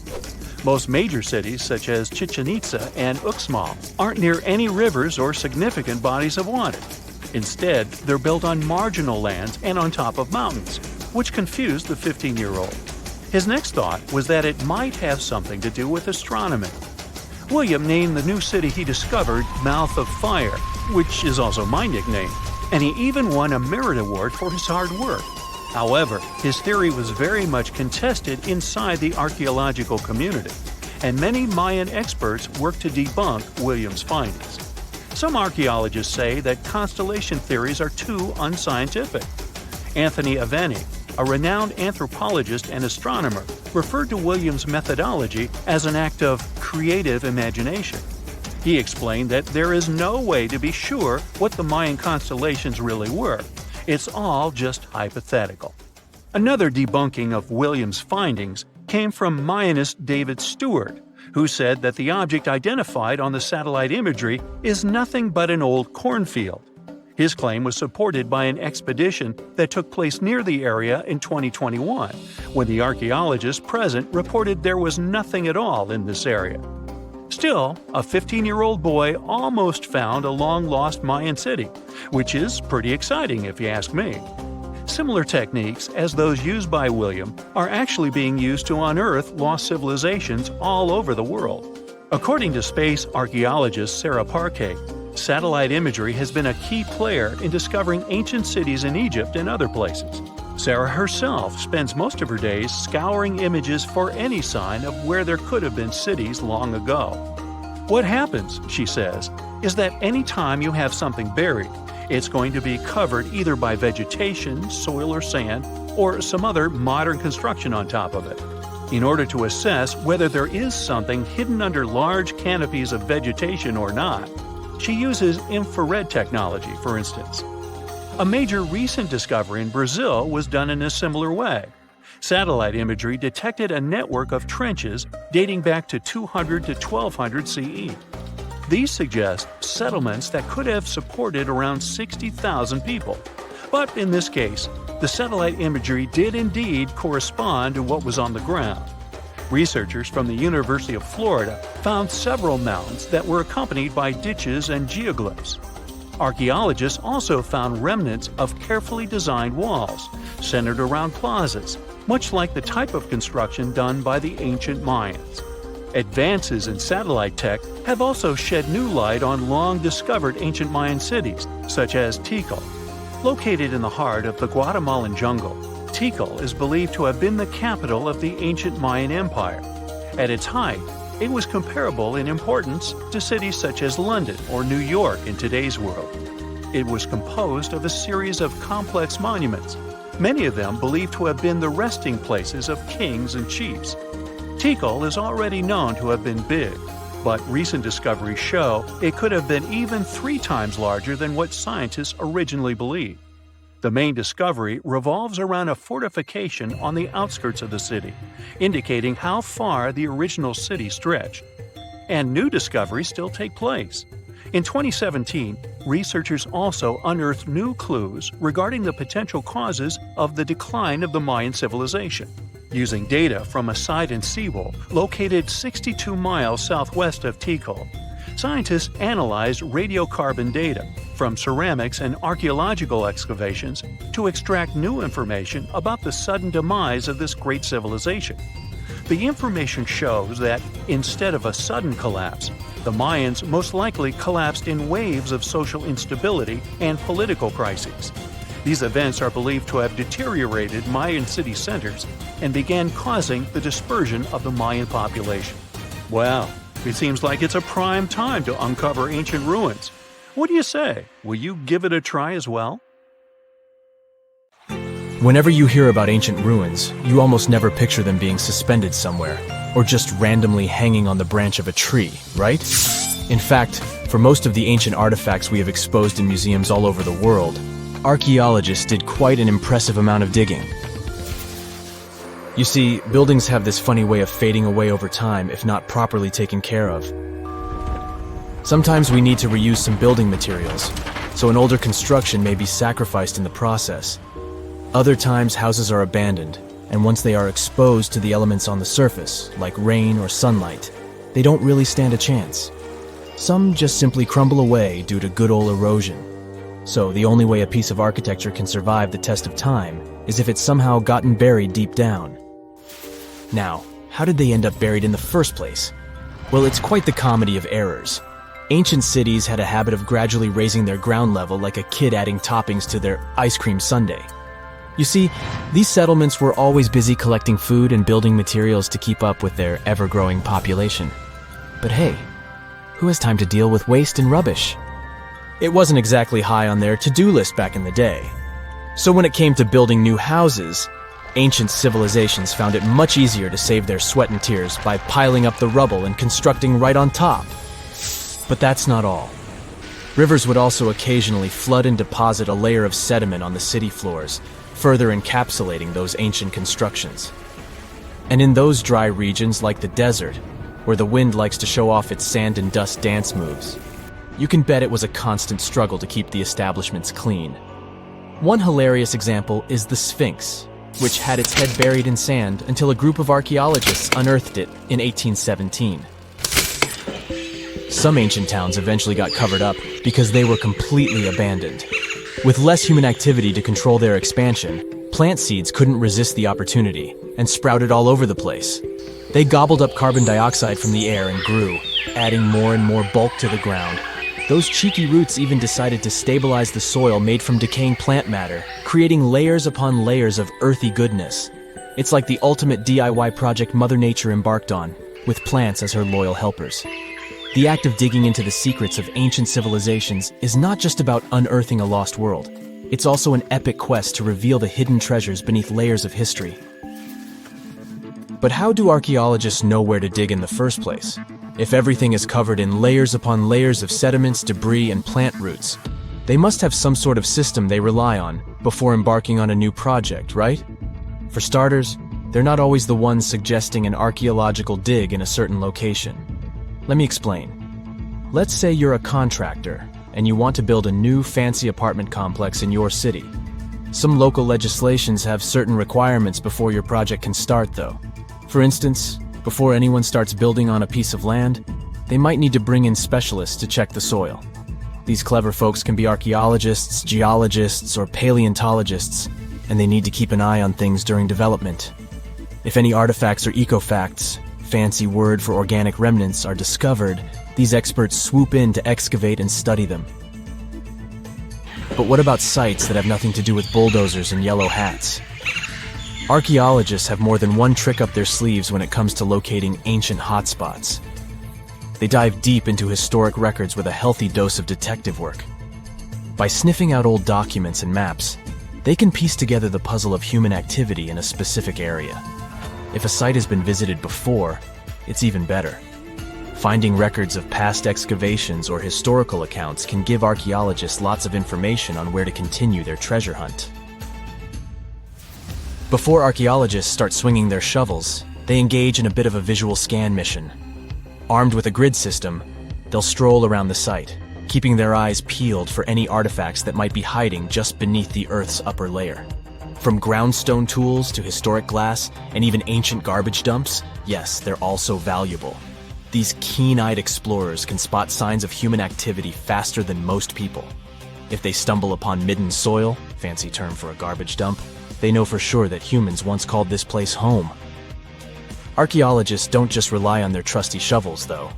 They have an arsenal of gadgets to aid in their search for hidden wonders. Geophysical tools are like their secret weapons. Take the resistivity meter, for example. This clever contraption measures the electrical component of the soil and any buried features or artifacts. A buried wall, for instance, will create a different resistivity reading than the surrounding soil. Magnetometers and ground-penetrating radar work in similar ways, showcasing potential hints of ancient treasures in the soil. And who could forget our trusty old friend, the GPS? It helps archaeologists map out precise locations, like a high-tech treasure map, leading them straight to their pot of gold. Care to virtually visit some of the most important archaeological sites in the world? Well, follow me. In the United Kingdom, for instance, you'll find this interesting place called Stonehenge. It's one of many henges scattered around, but this one really takes the cake. Picture this: massive ancient stones standing tall and proud, arranged in a funky outer ring and an inner horseshoe, with some smaller stones thrown in for good measure. And guess what? These amazing stones have been around for over 5,000 years. Talk about a serious case of rock-solid longevity. Now, here's where it gets interesting. According to local folklore, the legendary wizard Merlin whipped out his magic wand and poof! He teleported these massive stones all the way from Ireland. Apparently some giants had assembled them there, but Merlin decided they would look much better at their new location. Others think it's just the ruined remains of an old Roman spiritual edifice. These amazing structures were built by our Bronze Age ancestors. With their simple tools and limited tech, they managed to create this monumental masterpiece. Impressive, right? Unfortunately, there's still so much we don't know about this area. Stonehenge's initial purpose remains a mystery to this day.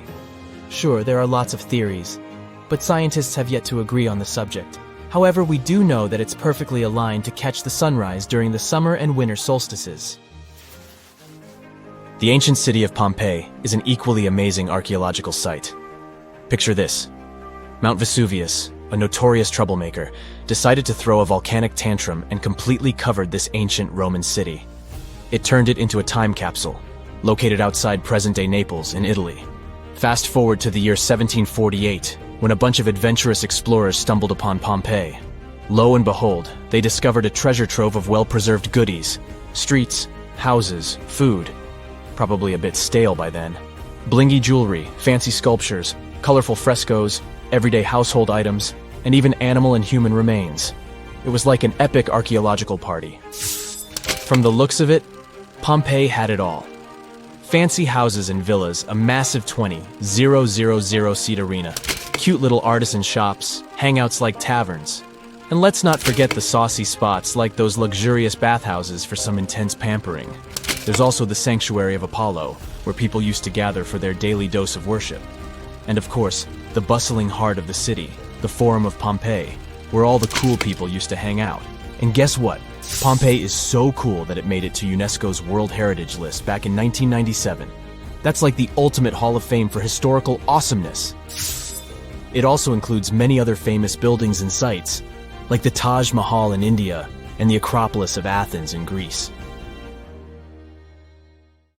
Scientists have recently discovered Leonardo da Vinci's hidden passages under a medieval castle in Italy. They followed a newly found 15th century sketch by the creator of the Mona Lisa and found one of the unexplored architectural wonders from the age of the Renaissance. Construction of the Sforza Castle started back in 1358, but it was destroyed about a century later during a local crisis. Then, in 1450, Francesco Sforza, the Duke of Milan, decided to rebuild it on the old ruins. After he passed away, his son Ludovico took over and kept improving the castle.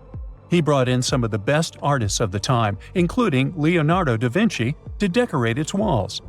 We can still see Leonardo's frescoes today in the Room of Wooden Boards. While he was working at the castle, da Vinci also recorded some historical underground passages hidden beneath the outer wall. The drawing, dated between 1487 and 1490, was found at the Institut de France in Paris. The sketch is highly precise, and it proves that Leonardo was really interested in fortification design and was great at documenting existing structures.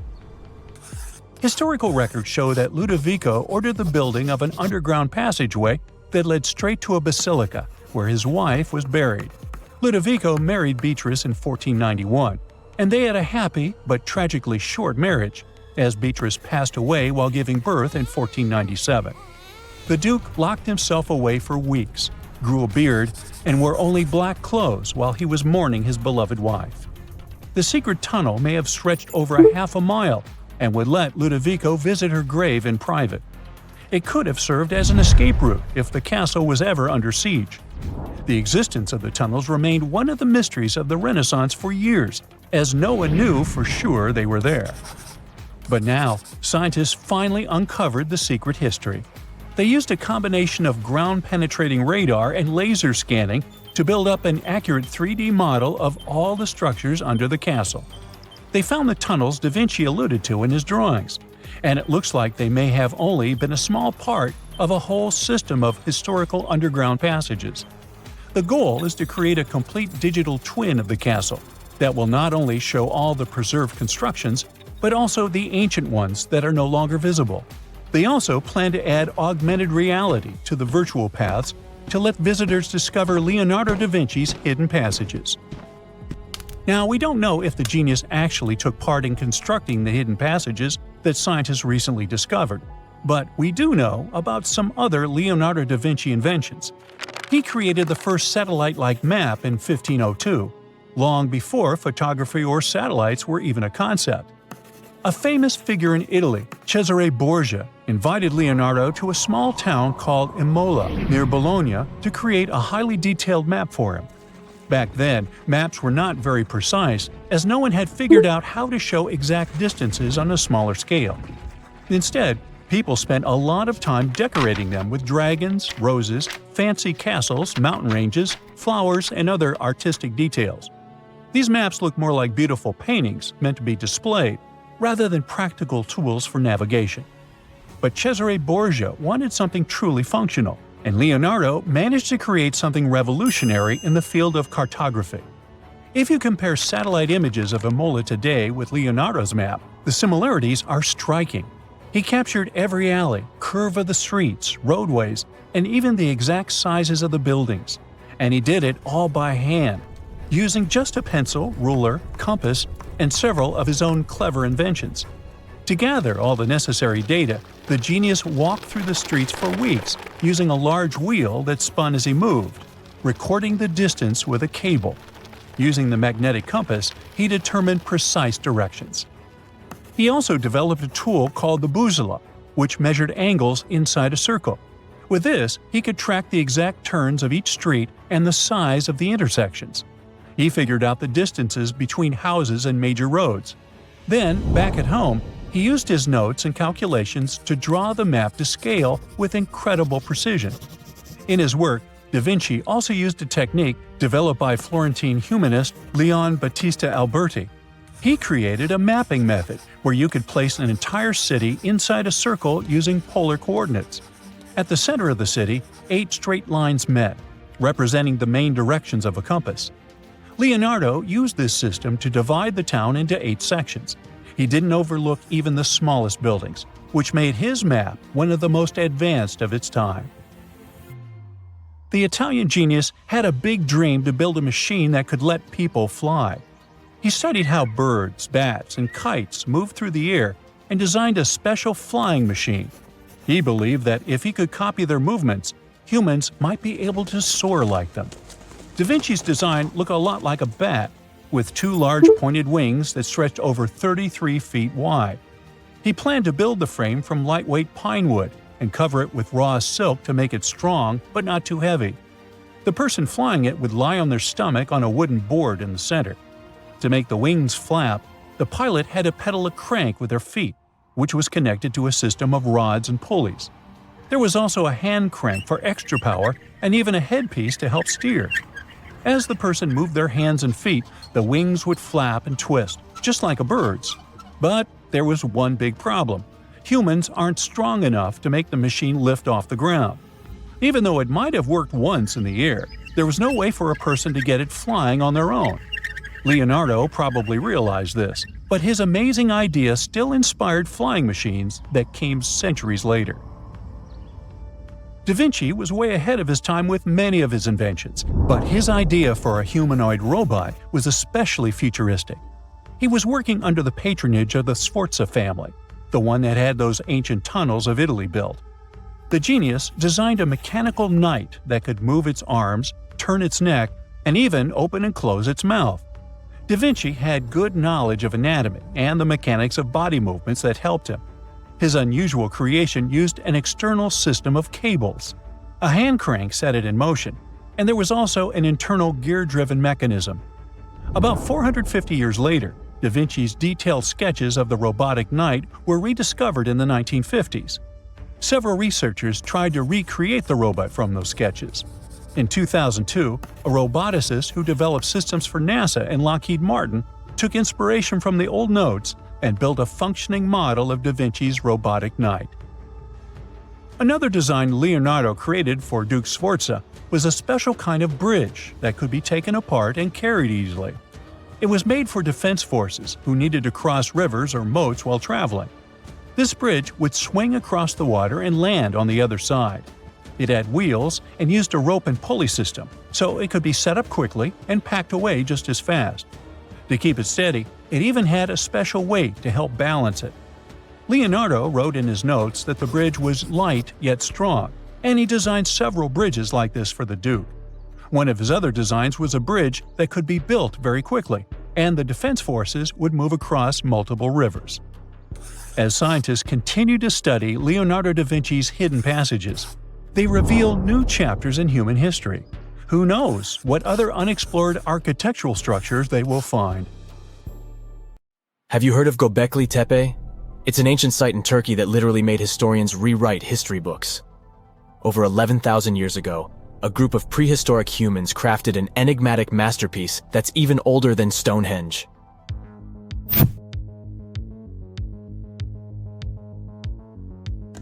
Before its discovery, archaeologists believed that people didn't know about iron and weren't good at making pottery.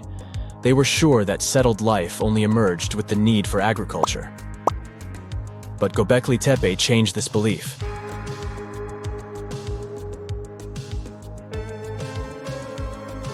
The place has revealed that it was the temple that paved the way for a settled life, not agriculture. Until this discovery, researchers believed that farming was the catalyst for sedentary living.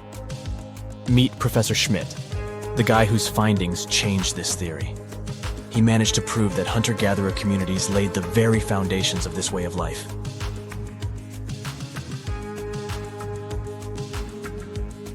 Back in the 1960s, other archaeologists visited the area, but they totally missed the mark. While surveying the region, they stumbled upon a hill with scattered limestone slabs and concluded it was just an old burial ground from medieval times. Little did they know that there was so much more to uncover.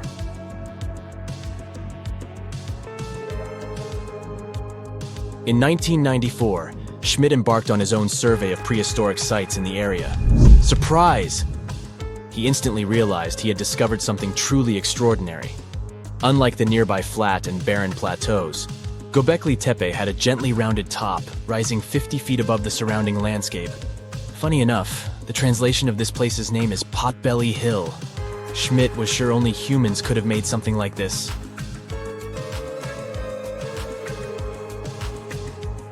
Those broken limestone pieces that were mistaken for gravestones turned out to be way more exciting. It was like stumbling upon a hidden treasure. The pieces took on a whole new meaning, and Schmidt with his team was about to dive into the secrets waiting beneath the surface.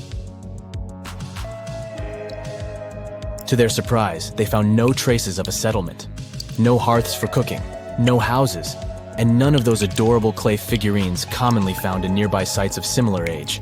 However, they uncovered that those ancient people used tools like stone hammers. So, Schmidt and his team put their heads together and took a wild guess at the age of Gobekli Tepe's stone structures.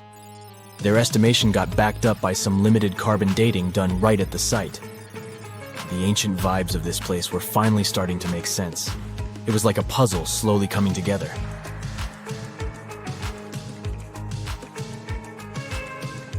You may think that back then, people didn't have special tools to create something as cool as Gobekli Tepe.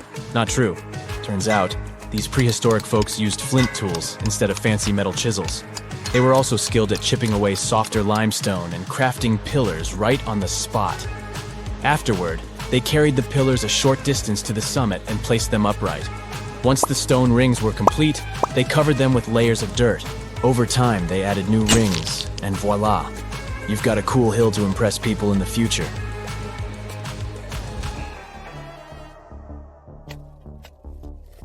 During their first year of excavation, the team went through 15,000 pieces of animal bones from wild creatures.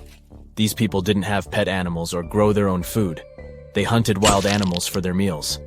But things were about to change, because the place had everything they needed to start farming. Scientists say they had wild sheep and wild grains that could be domesticated. And guess what? Just 20 miles away, geneticists found evidence of the world's oldest domesticated strains of wheat at a prehistoric village.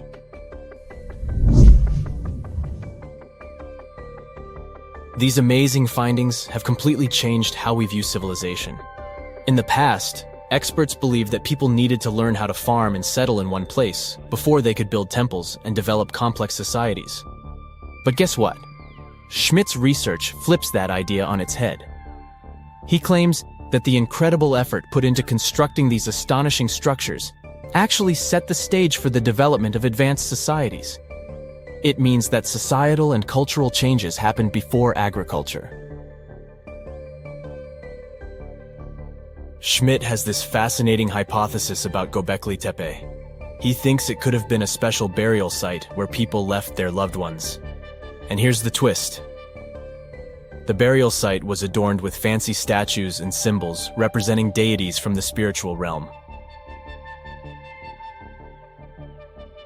The idea that Gobekli Tepe could have served as a sacred place adds another layer of complexity to the whole story. While the site's true purpose may remain elusive, Schmidt's insights invite us to consider the profound interplay between life and the afterlife, and the deep reverence ancient hunter-gatherer societies may have had for their departed ancestors. Now let's talk about the stars of the show, the mesmerizing T-shaped columns that dominate Gobekli Tepe. These mysterious structures range from 10 to 20 feet tall and most likely represent stylized human figures. But one figure stands out from the rest, the three-dimensional lion relief. This depiction really fires up our imagination. Why? Because it hints at the possibility that lions roamed Anatolia during the Neolithic period.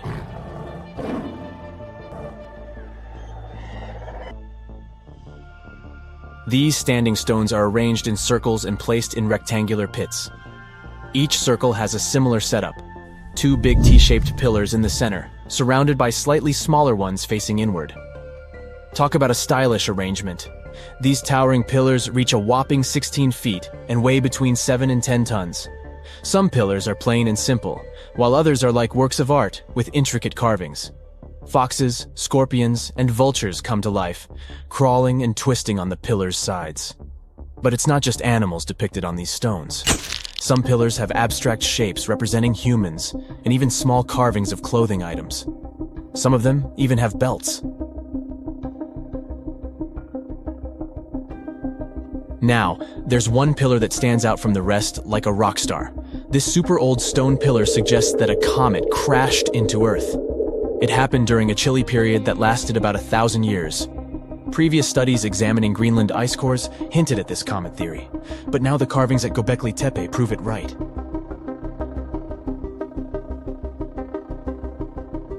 The carvings on the pillars are like a historical comic strip. They even show a headless human figure. Researchers fed the images into a computer and discovered their connections to constellations, indicating that this temple might have been an ancient observatory. It's like our ancestors were trying to document this cataclysmic event in their own unique way. Archaeologists have been excavating and researching Gobekli Tepe since the mid-1990s, peeling back layers of history and providing us with a deeper understanding of the intricate relationship between various elements. They have no plans to stop the whole process for another 150 years. Who knows what else they'll find? You see, Gobekli Tepe has been labeled purely as a ritual site with no signs of domestic activities. We were led to believe that the absence of water meant it couldn't support semi-sedentary communities. But scientists believe it's time to shake things up and approach Gobekli Tepe with fresh eyes. It's time to question what we believed before and use new evidence and different ways of thinking. Like, there might have been a group of people living in the area who didn't stay in one place all the time. They moved around a bit but still had their own civilization, living in the area semi-sedentarily. Gobekli Tepe is not just home to a single temple, but an astounding collection of over 20 ancient structures. As archaeologists delve into the depths of this wonder, they are unraveling its unique layout, featuring two prominent focal points at the heart of each establishment, complemented by smaller structures and dividing walls. What's even crazier is that in this area, there are over 200 obelisks, which are narrow tapering monuments. The conditions on this mysterious island might teach us how we can live on Mars one day. Devon Island is, to this day, the largest uninhabited island on our planet. It's located in the Canadian Arctic archipelago, and it's easy to see why people find it impossible to make a home here. The soil stays frozen throughout the seasons. The eastern part of the island is covered by a thick ice cap all year round. Summers here last for less than 50 days. And by summer, I mean that the ground is snow-free and the temperatures are slightly over 46 degrees Fahrenheit. Since almost no plants are growing here, there are no animals that could have adapted to these conditions. That's why scientists compare this island to what it would be like to live on Mars. In 2001, a project started here on Devon Island looking to discover how people might live and work on other planets, particularly on Mars. It's called the Houghton Mars Project and offered NASA scientists some unique studying opportunities. There are few options here in terms of logistics and transportation, and communicating with people living outside the island is also a bit more difficult. Specialists believe that if we can find solutions to live here, we might be able to do it on Mars too. Think of it as a home-based outer space boot camp. The Pitcairn Islands can be found in the middle of the Pacific Ocean. If you're a fan of adventures and remote places, this is the place to be. But you'll need to buckle up for quite the ride, since no plane has ever reached this place. The only way to reach the Pitcairn Islands is to take a 32-hour yacht ride. No wonder only 50 people are known to live here. Its history is really interesting too.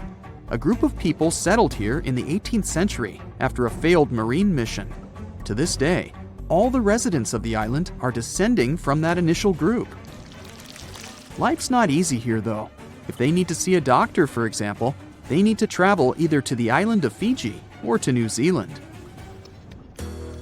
Now let's head over to Mexico, where recent technology has allowed scientists to explore some fascinating cenotes, which were previously unknown. Cenotes are also called sinkholes and allow us to see subterranean water bodies. A team of archaeologists, cave divers, underwater photographers, and biologists came together to explore and document the extensive network of sinkholes located in the Yucatan Peninsula. One of the hotspots is located under the main pyramid at the Chichen Itza archaeological site. In total, scientists are looking to explore about 6,000 cenotes stretched across this whole region. The whole project is important not only because of the geological discoveries, but also because of its connection to the Mayan people and their culture. These recent discoveries revealed that for the Mayans, these cenotes weren't simple water sources. They dictated the way they built their constructions and had a huge impact on their spiritual lives too. The tallest mountain in the world is Mount Everest, sure, but it's been explored by scientists and tourists alike and doesn't hold many secrets. The mysterious Ganghar Puensum, on the other hand, is the tallest unclimbed mountain on our planet. The reason behind this unusual situation is not because of its remoteness or harsh conditions. Rather, because it's against local legislation to climb it. It's located in the South Asian territory of Bhutan, and the name of the mountain translates to the White Peak of the Three Spiritual Brothers. Local tradition dictates that mountain peaks shouldn't be available to humans and need to be left to the higher spirits. Mountains in this region can only be climbed up to 3.7 miles, but Ganghar Puensum tops 4.7 miles. For this reason, there's no official record of any human reaching the peak. Almost all of the previous expeditions have been inexplicably stopped at the midpoint. The next unusual spot should be on any travel enthusiast's bucket list, the island of Madagascar. For starters, it's estimated that about 90% of the species of plants and animals that are found here can't be seen anywhere in the world. But there's one small portion of the island that has baffled both tourists and scientists, the Stone Forest. It belongs to the Tsingy de Bemaraha National Park and features some unique limestone formations. They look like thousands of spiky towers that stretch hundreds of feet into the air. The distance between these formations can be anywhere from a few inches to the length of a city street. As beautiful as it is, it's really hard to get here. It'll take you a few days to get there from the nearest city. Once you get to the park, it becomes really difficult to explore too. It can take a whole day to go across as little as half a mile. The word Tsingys itself translates to where one cannot walk barefoot. To visit the remotest village in the whole world, you'll need to prepare yourself for quite the journey. From the United States, for example, the easiest route involves a 15-hour flight to Cape Town, South Africa, followed by a 6-day boat ride to reach Tristan da Cunha. Or you could take a month-long cruise through the South Atlantic Ocean, whatever works better. Planning in advance is a must, since only 9 boat visits are made to the island yearly. It's just 7 miles long and right in the middle of the South Atlantic Ocean, stretching a mere 37.8 square miles. There are slightly over 200 residents, and they all farm for a living. They do have internet service, but it's really slow. The people living here speak a dialect of English that is used by the fewest number of people in the world. The town of Coober Pedy in Australia is partially underground. It all began back in 1915, when opal deposits were found in the area. To this day, the town is still the biggest opal mine in the world. People living here figured out that it would be more comfortable for them to stick to the underground, as temperatures above ground can reach 125 degrees Fahrenheit. So, the establishment now has underground stores and galleries. Coober Pedy is also home to the world's first 4-star underground hotel. North Sentinel Island, located near India, is another pretty remote place. Not because of the time it takes to get there or the climate, but because it's home to the world's most mysterious tribe. The population living here is estimated to be between 50 to 400 people and isn't known to have any contact with the outer world. This is mostly because locals don't really enjoy visitors and tend to scare them away, even harming tourists. So, to protect them and their obvious wishes, the island is monitored by the local Indian authorities. It's believed the tribe's people don't have any immunity from modern diseases, so being in contact with foreign people might actually be fatal for the locals.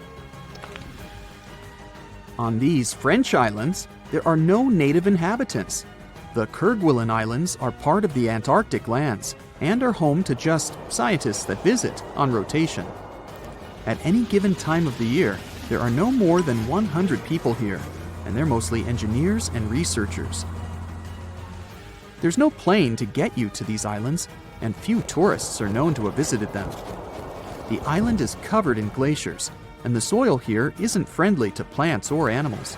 But if you're curious about what this place looks like, you'll need both the money and the time to complete the trip. You can only reach the island by ship, which reaches the shores of Kerguelen only 4 times a year.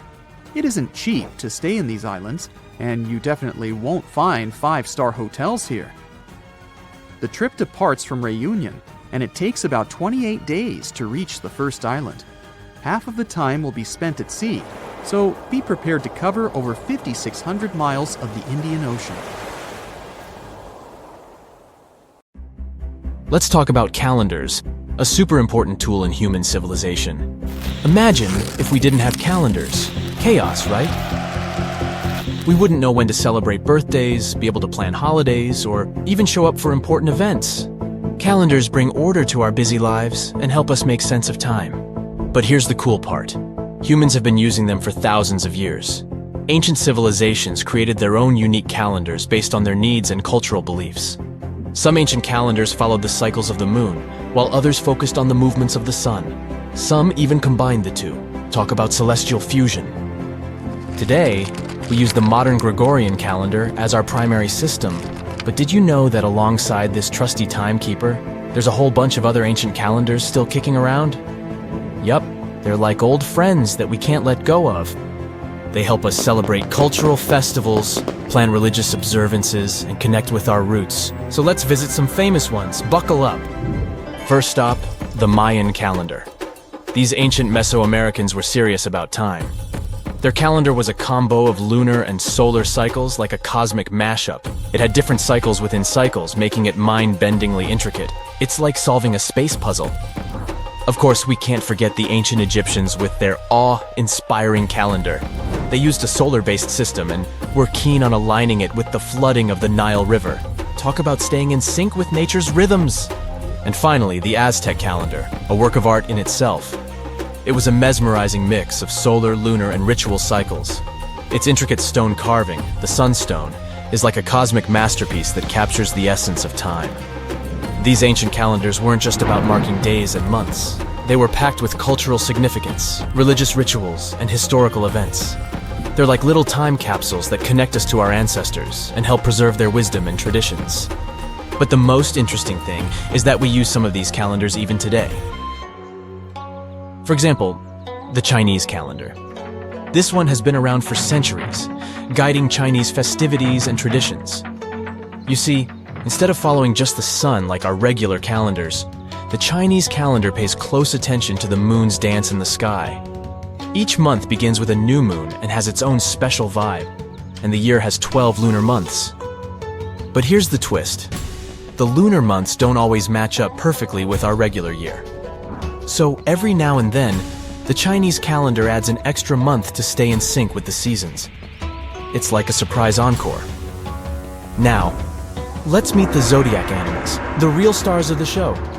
Each year in the Chinese calendar is assigned a zodiac animal, and it's like assembling a fabulous animal posse. There are 12 zodiac animals, like a wild and wonderful crew. You've got the clever rat, the brave tiger, the graceful dragon, and more. So if you're born in a certain year, you're said to have the traits of that zodiac animal. Imagine having a monkey or a tiger as your time mascot.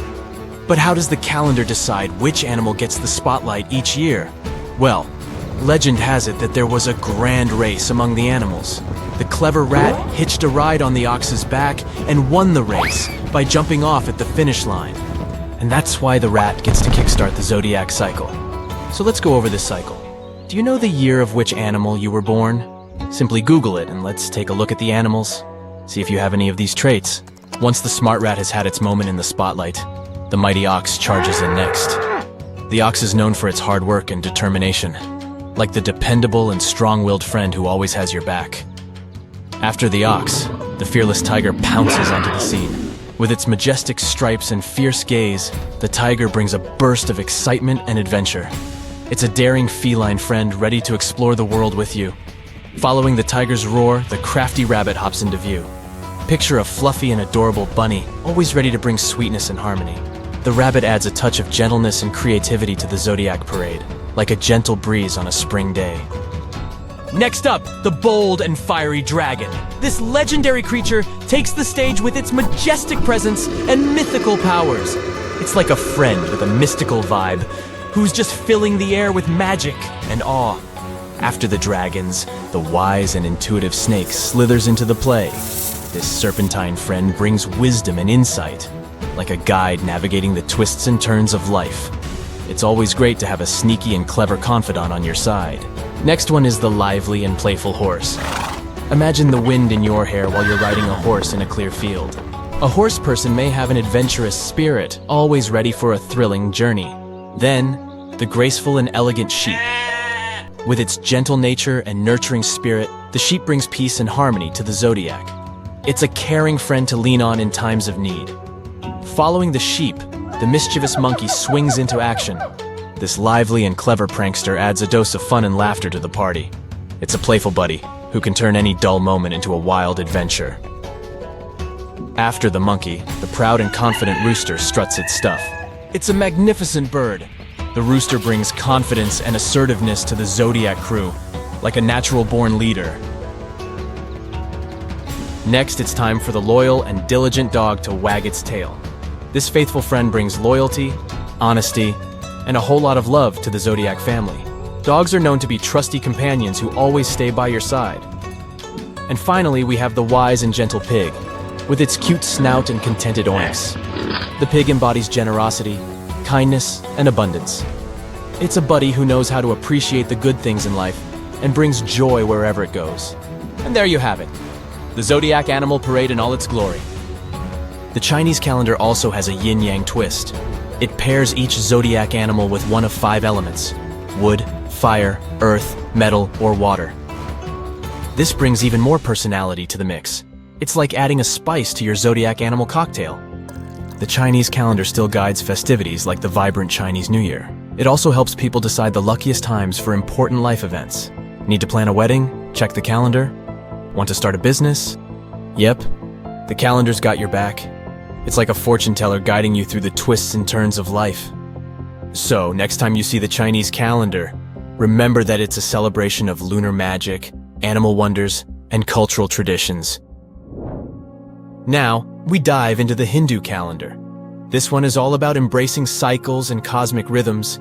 Instead of just following the regular months, the Hindu calendar aligns with the movements of the sun and the moon.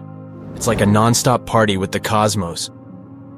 The Hindu calendar is also still grooving today, and it's packed with colorful festivals and celebrations. From Diwali, the festival of lights, to Holi, the festival of colors. It's a fireworks extravaganza combined with a vibrant paintball fight. The Hindu calendar is also used for religious observances and auspicious timings. It helps determine the best time for weddings, housewarming ceremonies, and other important life events. The Hindu calendar doesn't just stick to the usual 365 days. It accounts for lunar months, solar months, and even leap years. So next time you glance at a calendar, remember that it's not just a bunch of dates and numbers. It's a remarkable tool that connects us to our past and guides us into the future. Ancient calendars remind us of our shared human history and the beauty of different cultures. So let's embrace this amazing diversity. Phantasmagory is said to be the first animated film ever. It was made in 1908, and it's one of the earliest examples of hand-drawn animation. But did you know that ancient people entertained children with cartoons about 2.6 million years ago? A new study reveals that ancient people were the ones who first made pictures look animated. How? They carved pictures of animals on stones and placed them around fires. When the light starts bouncing around, those ancient animals just can't help but shake it and shimmy. The prehistoric carvings come to life in the flickering firelight, with those animals jumping in and out of focus like they're ready to party. Imagine how fun it would have been for prehistoric families to sit around a fire and create these animated carvings. It turns out that even some of the ancient wall paintings and carvings found in caves were inspired by their appearance in the moving light and shadows of flames. So, basically, these old-timey carvings were made to come to life when firelight hit them. And now researchers made a movie showing that cool effect on a 3D model of some horse engravings.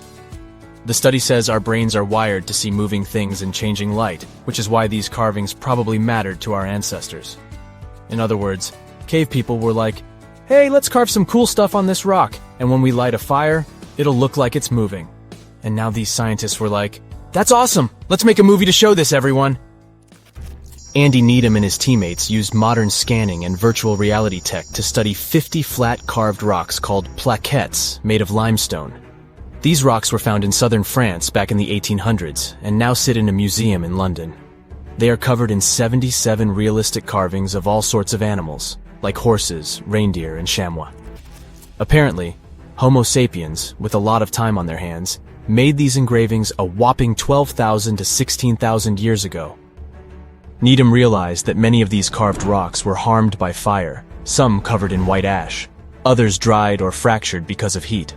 Upon closer examination, he discovered pink bands of discoloration resulting from iron deposits in the stone.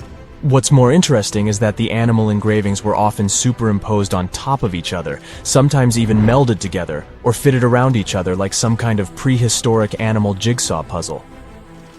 Rather than tossing out the old and starting anew, the ancient artists took animal body parts to create new hybrids.